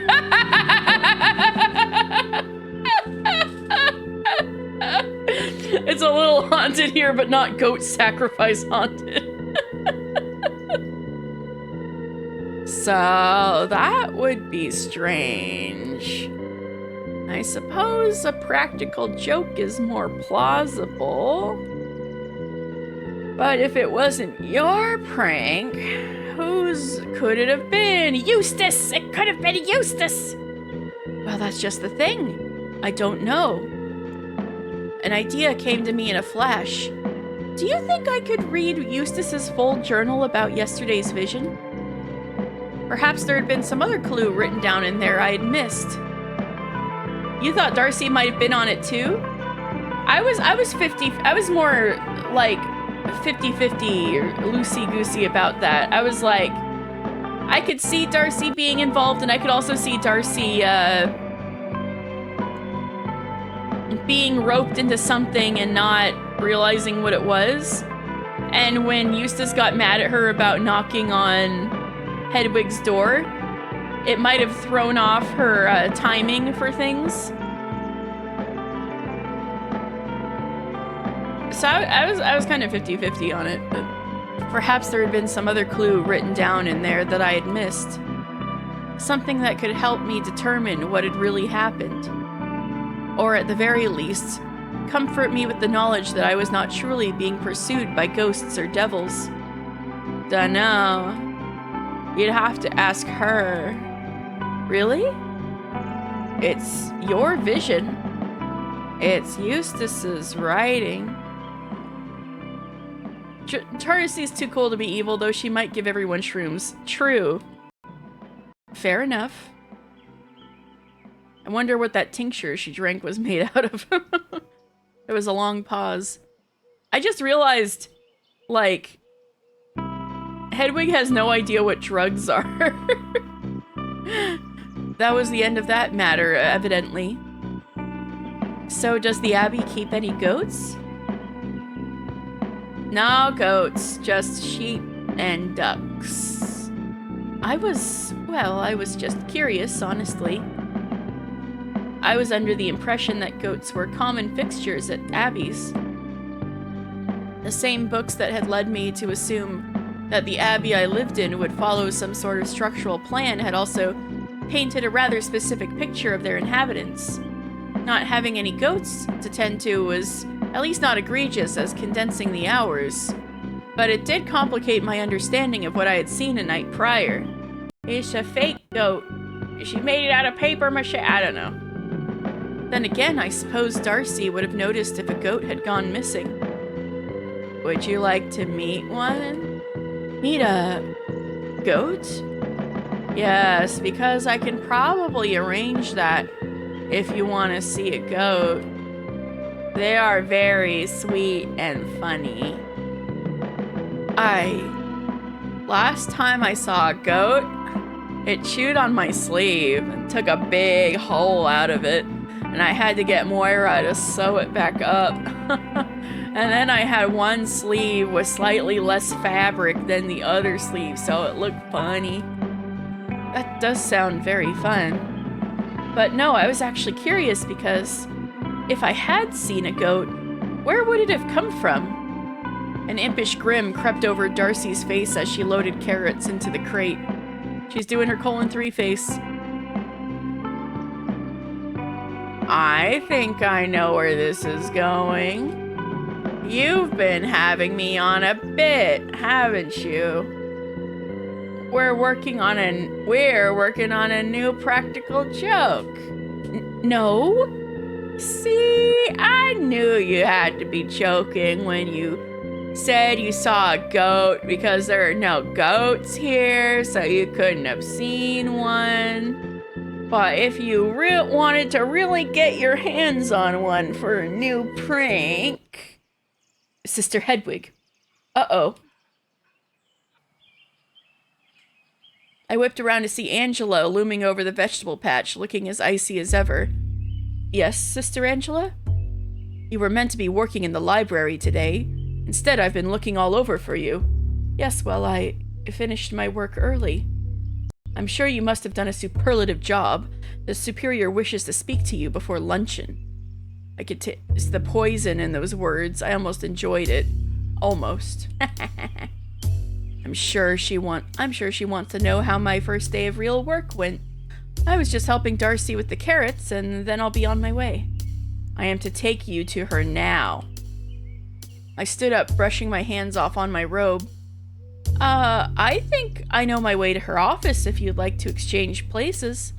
No, I don't think so. I was given a job to do. Yes, well, I was too. Oh? You're taking orders from Darcy now? It wasn't really an order. It's alright, Hedwig. I can take it from here. Wonderful. Let us be going then. I tossed Darcy an apologetic glance that I hoped she caught as I followed Angela away from the garden. We walked in silence to the Superior's office. Angela's presence usually made me feel meek, but something about helping Darcy had given me a small boost of confidence. Aww! I spent the walk imagining several witty and biting things I could say to Angela if she happened to speak. She didn't, of course. Not until we arrived at the Superior's door. Well, have a productive meeting. She made a show of turning on her heel and marching away briskly. I thought of a few more clever things I could have said before clearing my mind as best I could and knocked on the door. After yesterday's arguments with the Superior, I had resolved to be as polite and demure as possible. I would speak to the Superior with the respect her station demanded, and I would save any pithiness for an imagined Sister Angela. The door swung open and the Superior ushered me inside.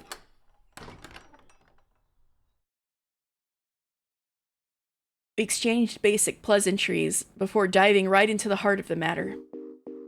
How was your first day of working in the library? It was more tumultuous than I expected, Your Reverence. Really now? I wouldn't have expected Eustace to be a particularly difficult person for you to work with. I suppose I have a lot to live up to. Everyone's expectations make me nervous. I sympathize. Try not to let it bother you, however. The most important expectations here are mine. Yes, Your Reverence. Try not to be nervous. You are performing admirably for me so far. Of course, Your Reverence. There's no need to overcorrect for your insolent outburst yesterday. Speak to me as you would anyone else. Yes, Yes. I bowed my head a little. Truth be told, I was getting increasingly frustrated with how arbitrary every little application of tradition around here was. I was being admonished for speaking properly now, after I had been so rude, honestly. Screw you, Your Reverence. Yes, exactly. Anyway, we are going to take a little walk. Right now? Yes, it's time you met the accused. Won't it be fairly obvious that we're gone? Everyone else will be busy finishing their morning work or preparing luncheon. Outside of creeping away to the hospitalum in the dead of night, there's no time like the present for us to leave unannounced. I see. The idea did not thrill me. And again, speaking with James had been my idea in the first place, so I had little room to object. Does anyone else know? Of course not. She opened the door and held it for me. In the best circumstances at this point in time, the Abbey felt strange and alien to me. Knowing that we were attempting to slip out without anyone noticing, however, made me feel the place feel actively hostile.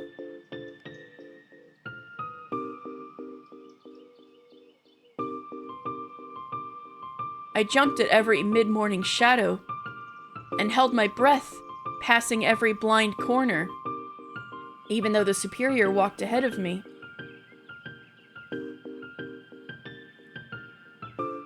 Hold on a second.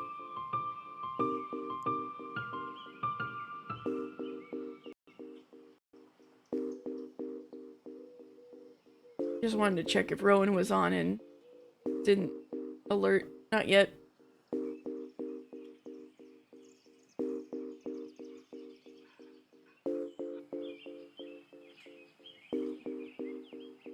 I jumped at every mid-morning shadow and held my breath passing every blind corner, even though the Superior walked ahead of me.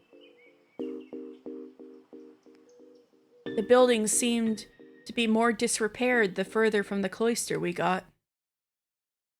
The wall protecting the side of the Abbey was downright shabby. Bricks lay in the grass and moss, Bricks lay in the grass and moss was bursting out of the mortar.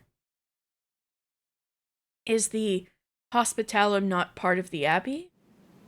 It was built much further away than is useful, I must say. Are you all right? You're a bit pale. It had just struck me that I was about to leave the confines of the abbey, hardly a day after being ripped from my cell. Compared to my organized existence in that small room, the corridors and cloister already felt like a whole new world. Stepping beyond those walls felt like a whole new level of transgression. I'm all right. Aw, poor Hedwig. Ooh, we're gonna see a mountain. If nothing else, it was quite beautiful out here. From here I could see that a thick fog encircled the tor the abbey was built upon, almost as if it were nestled in the eye of a great storm. Down the steep hill I could just barely make out the nearest village. The buildings were situated on the edge of a lake so large that it disappeared into the mist. We're so far from the village. It's rather strange. Truthfully, what isn't strange around here? True. But even the architecture is not what I would have expected. I had noticed, actually, that the Abbey's buildings don't quite line up with St. Gall's plan. Or the Romanesque plan. Our Abbey was built in somewhat curious circumstances, I am told. I would believe it. Clearly an Eldritch Horror resides in that lake. That was a bit of an intimidating lake, I do have to say. It was evidently not laid out by a master architect. Do you have any idea why? Because it would have cost a great deal more money to build it properly, I suspect. Money is no object when it comes to houses of worship, surely. That is sadly not how it works. Often it falls to a generous benefactor to fund a new community. The great halls of Kirkstall, for example, were paid for by a lord. Bungay Priory was paid for by a countess. Linbarrow Tor, well, I'd like to know, to tell you the truth. You don't know who actually funded this place? No. I am not the first abbess, and hopefully not the last. The history of our community has not been particularly well recorded. I hope you can improve that once we are free of this foul mystery. I turned to look at the monastery from a distance. Even from far away, I could see that it was fairly dilapidated, oddly situated, and altogether somewhat crooked. How old is it? I'm afraid I don't know that, either. Monasteries serve many purposes. Way houses, centers of learning and study, beacons of spiritual guidance for local communities. Linbarrow is none of these. I would quite like to see it become one day. Another reason why our mission is of the utmost importance. This place is falling apart, Sister Hedwig.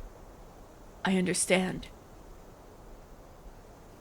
The superior nodded, and we continued walking to the hospitalum.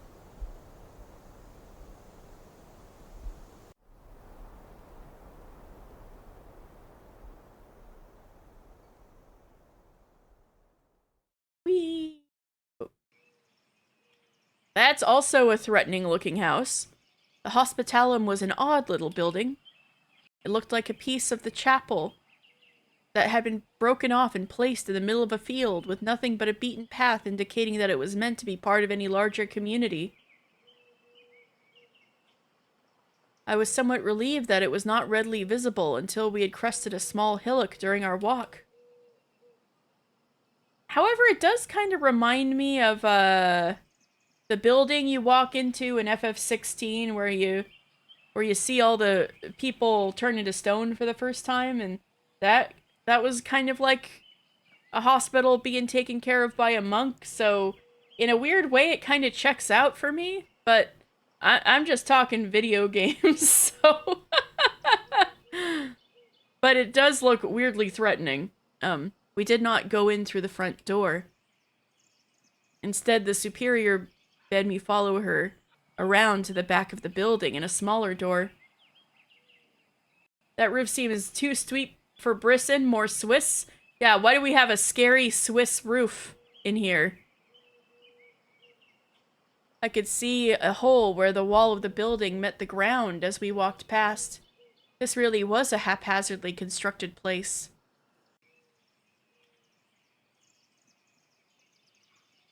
Watch the stairs, they are quite steep. She produced the same key ring that had taunted me so when I heard it in my cell, and it was impossible not to gasp as the door swung open and I saw what lay inside. A stone staircase led me down to what looked like a cellar, only there were iron bars splitting the room in half. Oh, there he is, Mr. Accused. A man! I jumped as a figure scurried out of the dark corner of this horrible room. He looked panicked, slightly younger than I, to be sure. His clothes were rumpled, and his hair was messy. There was a putrid stench lingering in the room that I did not want to guess the source of. He may have had a boyish charm under better circumstances, but imprisonment had clearly taken its toll. I was struck with a rush of pity when our eyes met. He rushed forward. All right, thank you for lurking. And I hope the rest of the homework goes well when you do it. See you, Marsh, thank you. He rushes forward, throwing himself against the bars and gripping them with bloodied fingers. He pressed his face between them to bring us as close together as he possibly could. Oh, thank God. Step back, boy, if only a little. I couldn't bend these bars. Believe me, I've tried. Nevertheless, his eyes darted between the superior's and my own a few times before he relented. He took a step back and breathed deeply. He really was a pathetic sight to behold. This is Sister Hedwig. She would like to ask you some questions. Questions? What bloody questions could you possibly ask? Did you kill Sister Catherine? No, I didn't kill no one. He paused for a moment, looking me up and down, and then turned to the superior. That's it? You've held me here how long? Had me wait in this shithole while you promised to get me help? And you bring me another nun to ask the same goddamn questions I've answered over and over? Have you no shame? I'm sorry. If you were, I wouldn't be locked up in here. Hedwig, I will wait outside. Conduct your questioning with some haste so we can be back in time for luncheon. What do you want? You're sure you did not kill her? You promise? What good is my word? You've already decided. You have no evidence, but neither do I. Well, it would matter to me. The mouth that lies kills the soul, as it is written. Clearly a master detective. Aye, that they do. Are you a God-fearing man? As much as anyone around here is. Then would you promise me that you did not kill Catherine? It doesn't matter what promise I could offer. Promise me! The stable boy recoiled in shock. I was surprised myself. I had stamped my foot down so hard that it had kicked up dust from the filthy cellar floor, and it lingered in the air for a while as the young man and I stared at each other. I promise. I swear to you, I've never killed nobody, least of all some poor woman. I believe you.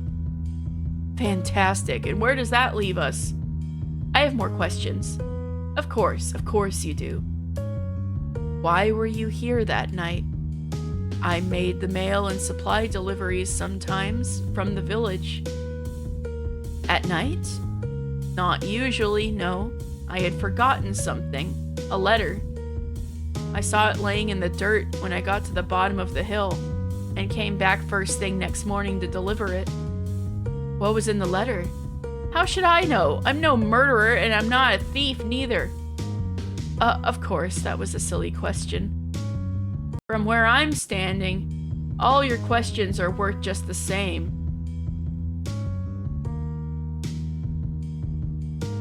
I want to get you out of here. I want to help you.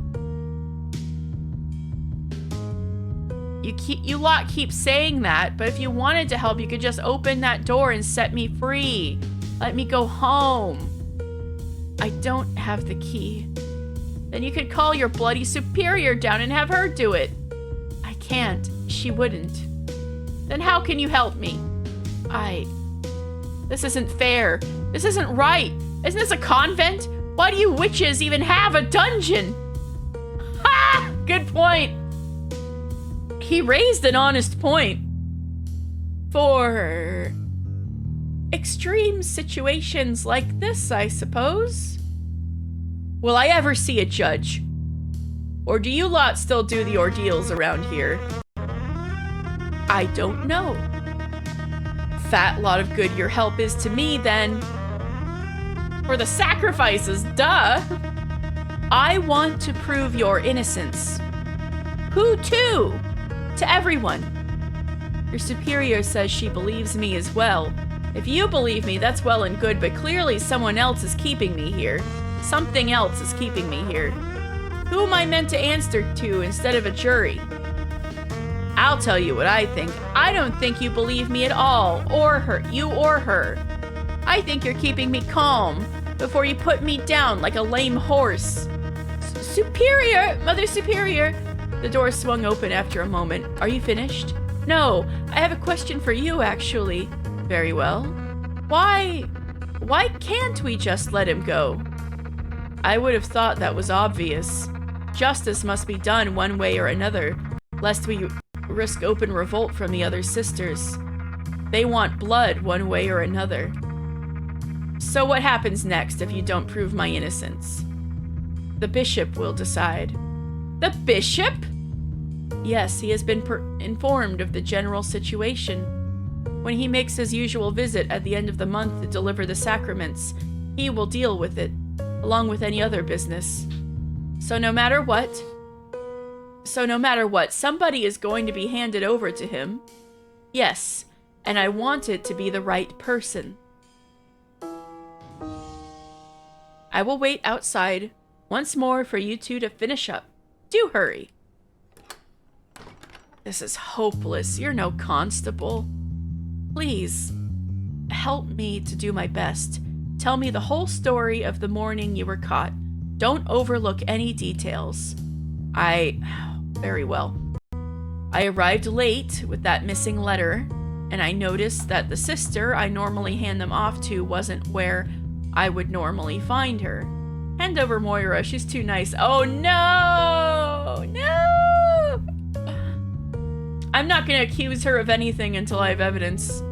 I just think they may be pulling a fast one on me. Where is that? The library. She did a lot of writing as far as I know. Did you check anywhere else? Well, I didn't want to overstay my welcome, especially at night. I wouldn't dare poke my head into the dorms. But she wasn't in the misery what's it neither. You checked the Misericorde? The Misericorde is part of the crime scene? In a game called Misericorde? Who did you end up giving the letter to? Have I learned nothing from Master Detective Dan? Yeah, but I don't want to hashtag blame Moira just yet. Who did you end up giving the letter to? I don't know everyone's names. I don't know your name, even. It's Hedwig. Sister Hedwig. James Foreman. I wish I could say it was a pleasure. There he is. James offered me a grim, humorless smile. I was looking for someone else to give it to for a bit. I don't know the place very well. And you couldn't have just, I don't know, left it on a table somewhere and gone home? Well, that's just it. See, I couldn't. A job halfway done is worse than not done at all, my old man always said. That's very astute. Allow me a little dignity. Thank you kindly, ma'am. I was looking around for someone to ask for help when someone grabbed me and said they'd caught me. I know you don't know anyone's names, but, who? Can you describe her? Yeah! Stop building factories and start building abbeys. We just learned about how sinful money is. Well, she was stern. I suppose, beaky, if you'll excuse me saying. Angela. I knew Angela was sus. Yes, I think I remember one of the others calling her that. It's all quite a blur after that, if I'm being honest. I was scared out of my wits as soon as she nabbed me. What about the blood on your tunic? Blood? What blood? Your tunic was bloodied. That was one of the first things I was told. I left my tunic in the cart. I was only here to deliver a letter. Explain. I hadn't worn my tunic since the day prior. I swear to you, I wasn't wearing no tunic when Angela grabbed me by the ear. We stared at each other in silence for a moment. I wanted to believe him, but that required believing that there was a much deeper conspiracy at work than I could have imagined. We were both so still that I could hear the wood above us creaking and bending. It was almost as if the building itself was breathing. Finally, the silence was broken by the door atop the stairs opening. Are you satisfied? We should go back soon. See, but who would Angela have blamed if he hadn't randomly shown up? Who would have known that he'd come back? Oh,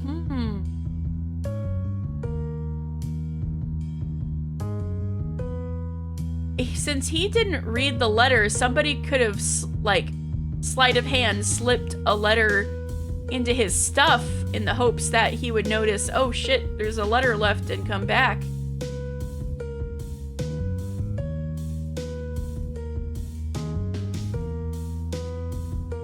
I guess that's plausible.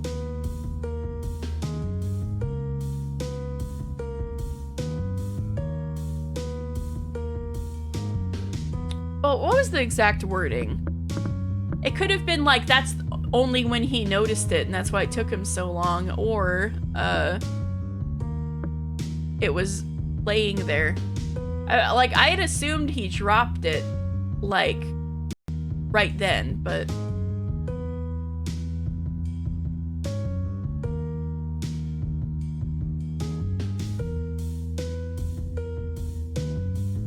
Oh, I think I went past it.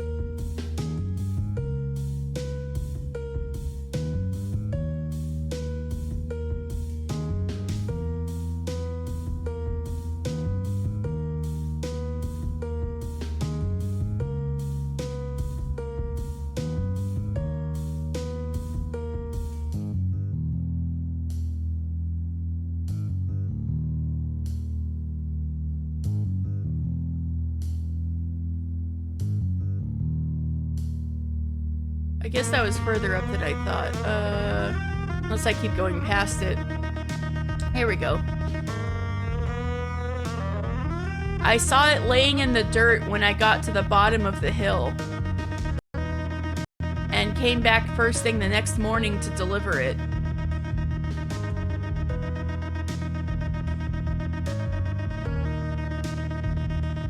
So it was just laying there. He didn't drop it right then. Maybe there's a conspiracy with somebody in town, too?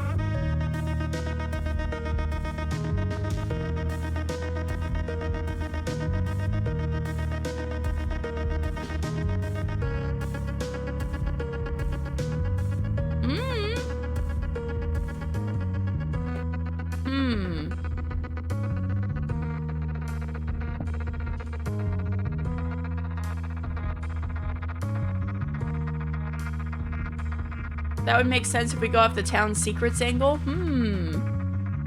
Are you satisfied? We should go back soon. We cannot miss luncheon. Have you seen it? Have you seen my tunic? What is he talking about? His tunic, the one covered in blood. He says he wasn't wearing it the morning he was found.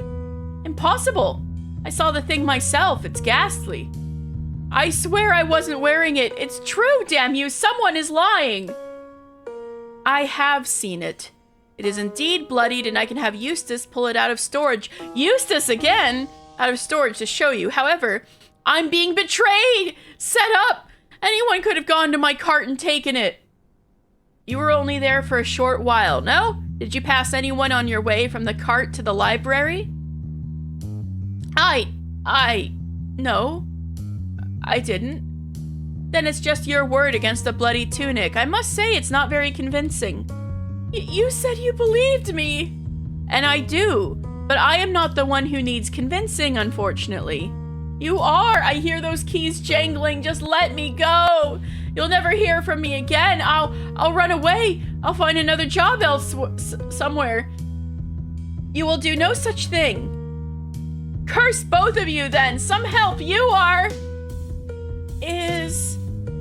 Is there anyone you know here who you think might have had it out for you?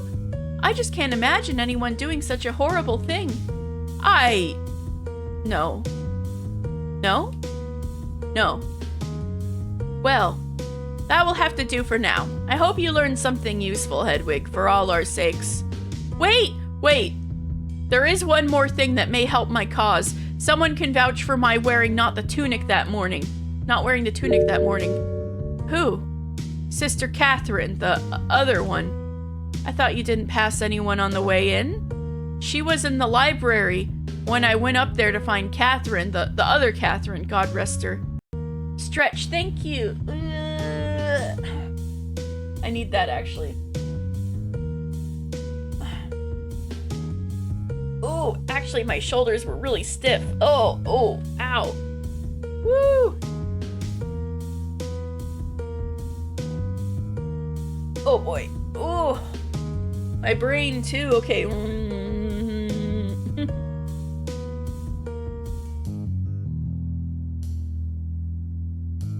Thank you.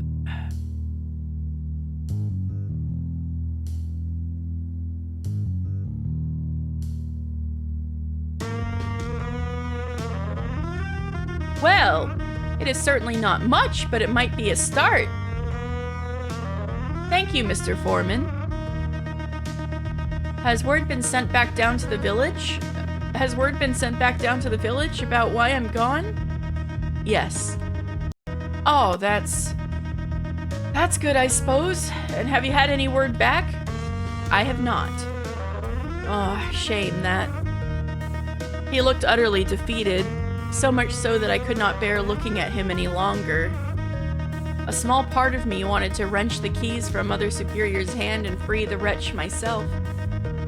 Ma'am, you had me promise you that I was telling the truth, and I did.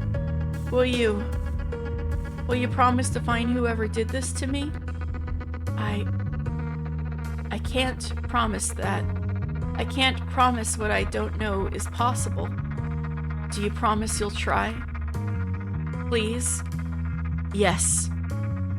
I promise I will do my utmost.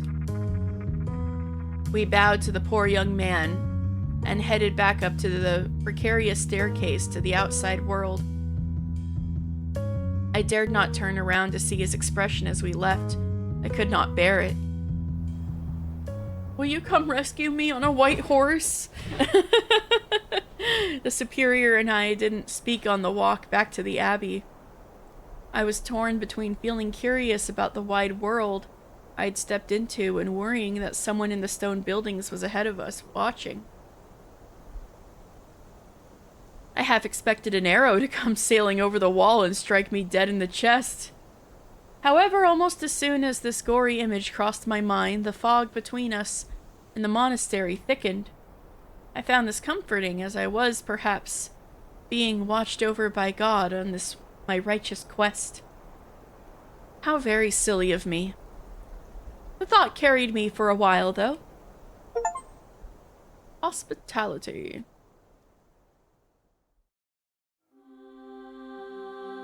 Misericorde! I'm gonna go, flop over to Rowan and be like, yo, is this still happening?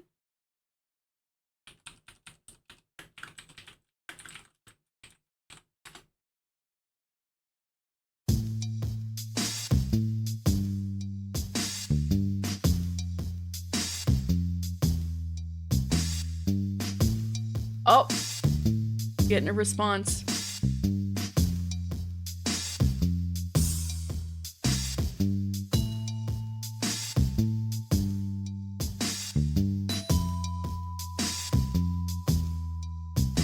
I'm trapped as a nun all night.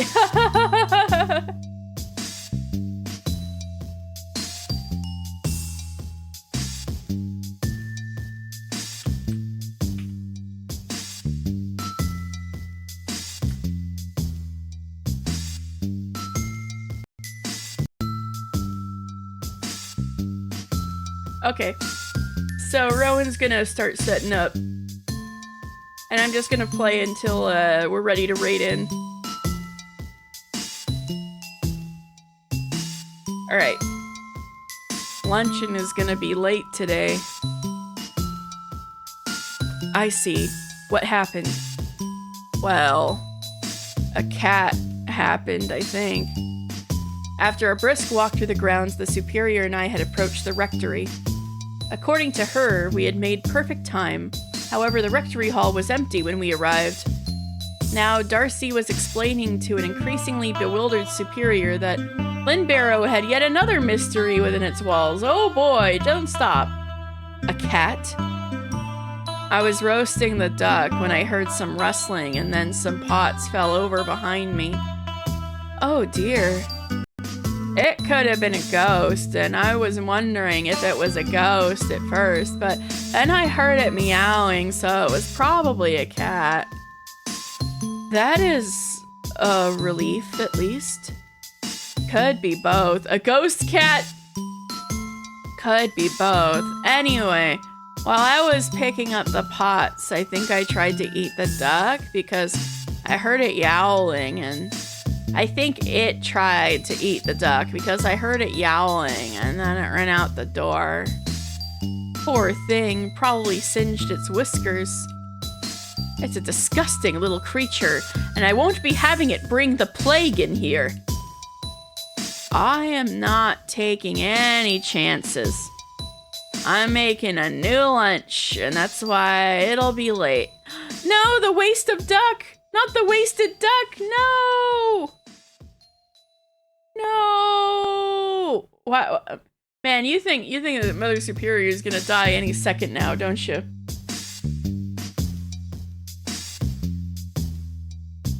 Good.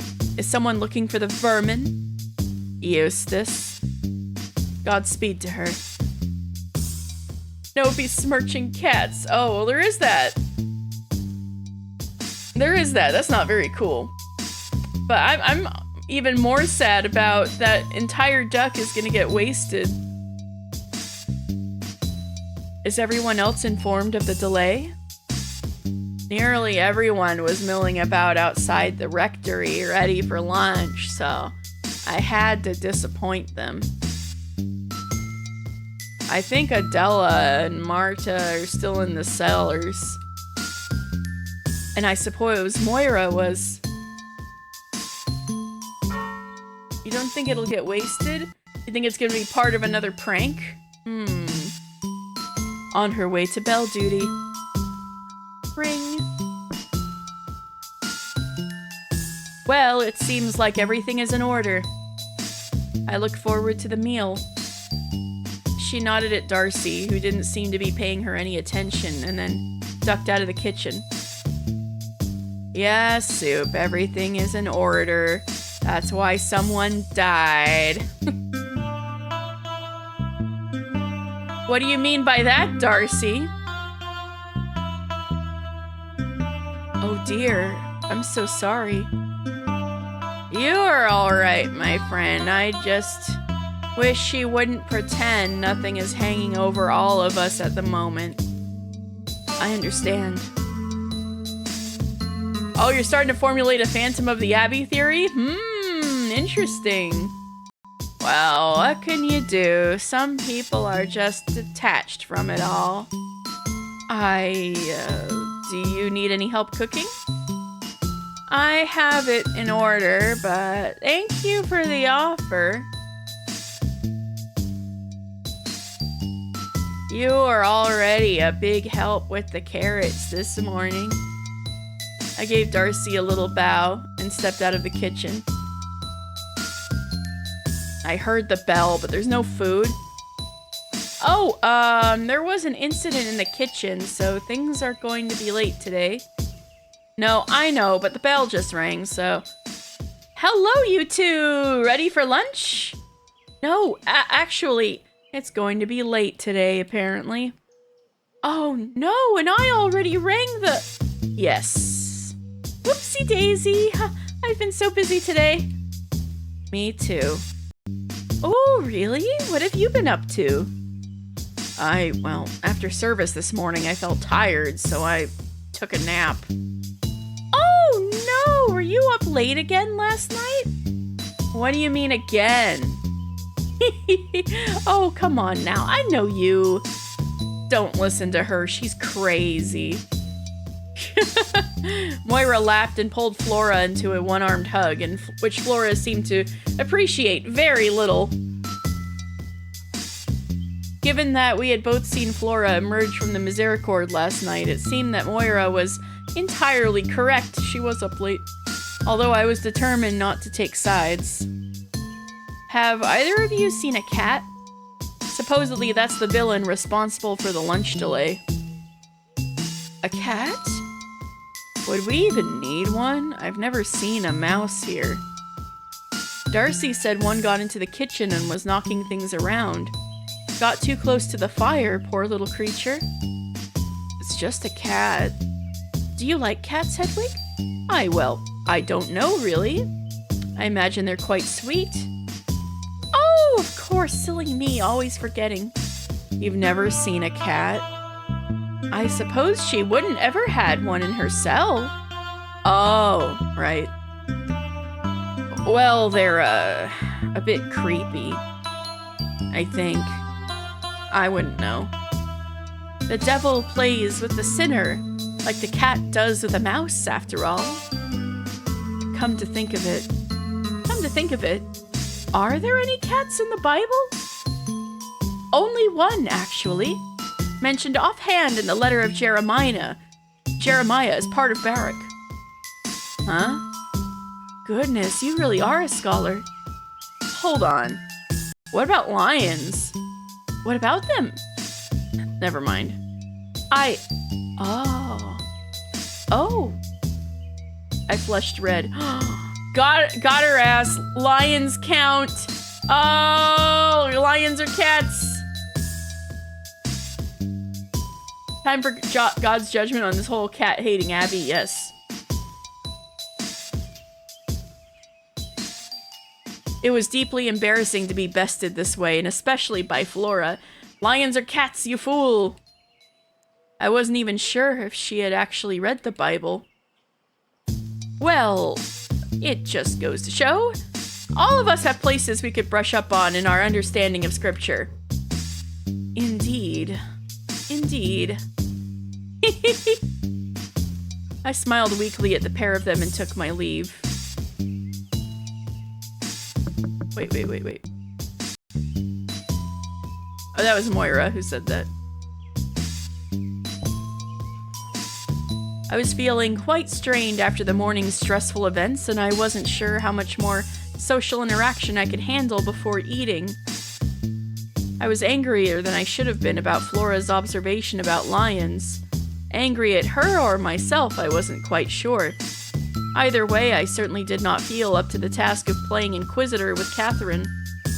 I decided to go for a stroll around. Right, I think Catherine was hiding a cat. She must have remembered that. I decided to go for a stroll around the paths between the rectory and the garden. I had been surprised by Darcy's shocking outburst, relatively at least, as soon as the superior had been out of earshot, but I was now finding myself agreeing with her. In total, the events of the past 2 days, a day and a half really, had been unlike anything I could have possibly imagined while whittling away the hours in my cell. Do you find it mad too? Right, she's talking to somebody else. I had seen a ghost or devil in front of my very eyes the night before. Yet here I was, wandering around the Abbey grounds, overwhelmed by the prospect of talking to any more human beings for a while. No, girl, I get you entirely. The others had not believed me when I told them about the monstrous apparition, and it was that doubt, I think, that might have kept me from unraveling completely.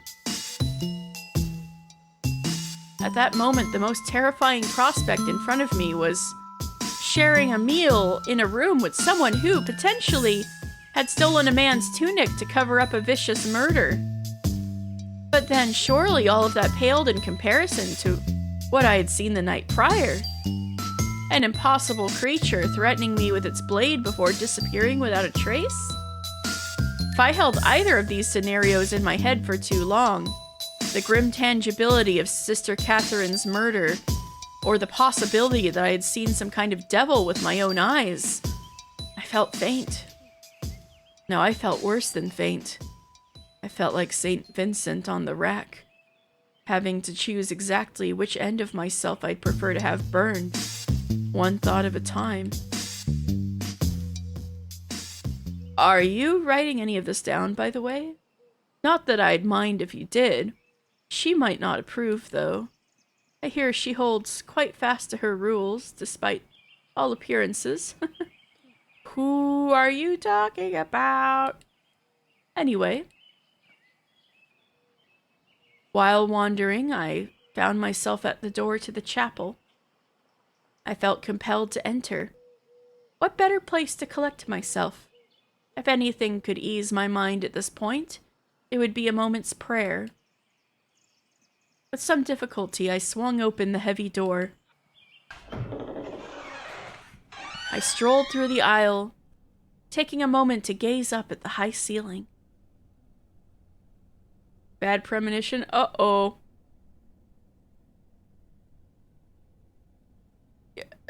Look at the way the line cuts off. You might be psychic here. I strolled through the aisle, taking a moment to gaze up at the high ceiling, to feel at peace just for a moment. We have got to stop meeting like this. Ah!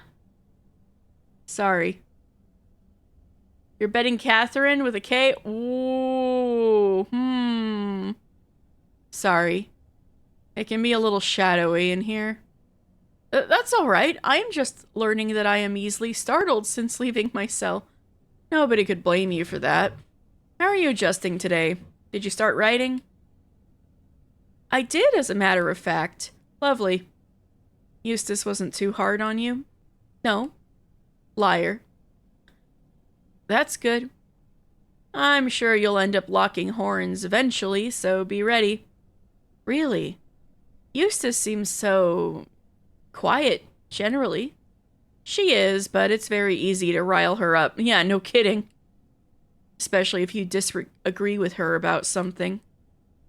She and Catherine used to bicker a lot, I take it? Oh, endlessly. Especially about chronicling. Margaret extended a hand to the pew nearest us. Care to sit? Of course. We sat down together. Margaret gazed at the pulpit briefly before continuing. Eustace is very intelligent, and Catherine was too. Oh, you thought there was going to be a dead body in here? And intelligent people sometimes enjoy having a go at each other for sport. It's how they show affection. What on earth would Catherine write that would irritate Eustace so much? I didn't read much of her chronicling, to tell you the truth. I don't think anyone here does. The job is really about writing something down for people to argue about years later. I suppose if we're living here, reading about it wouldn't be very interesting. Catherine had the same thought. She wrote about all kinds of things. I am meant to do that as well, I think.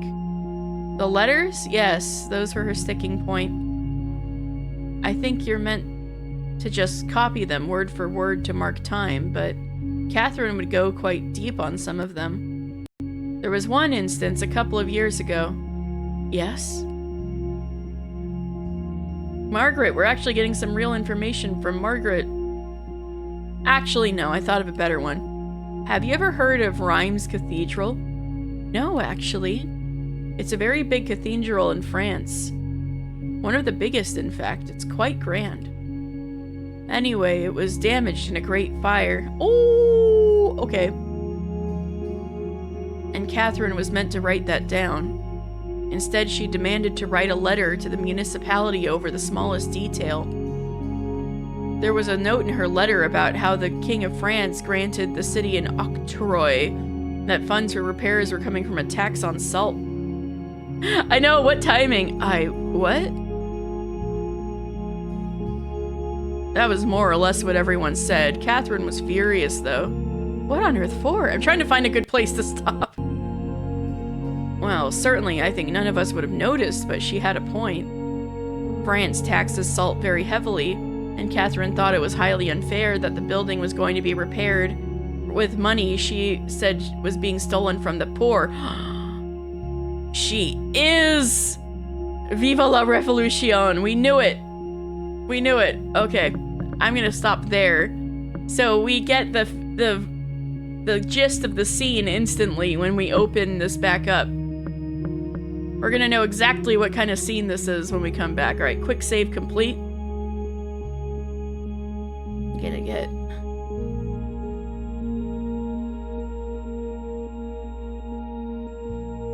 Where's Rowan? There we go.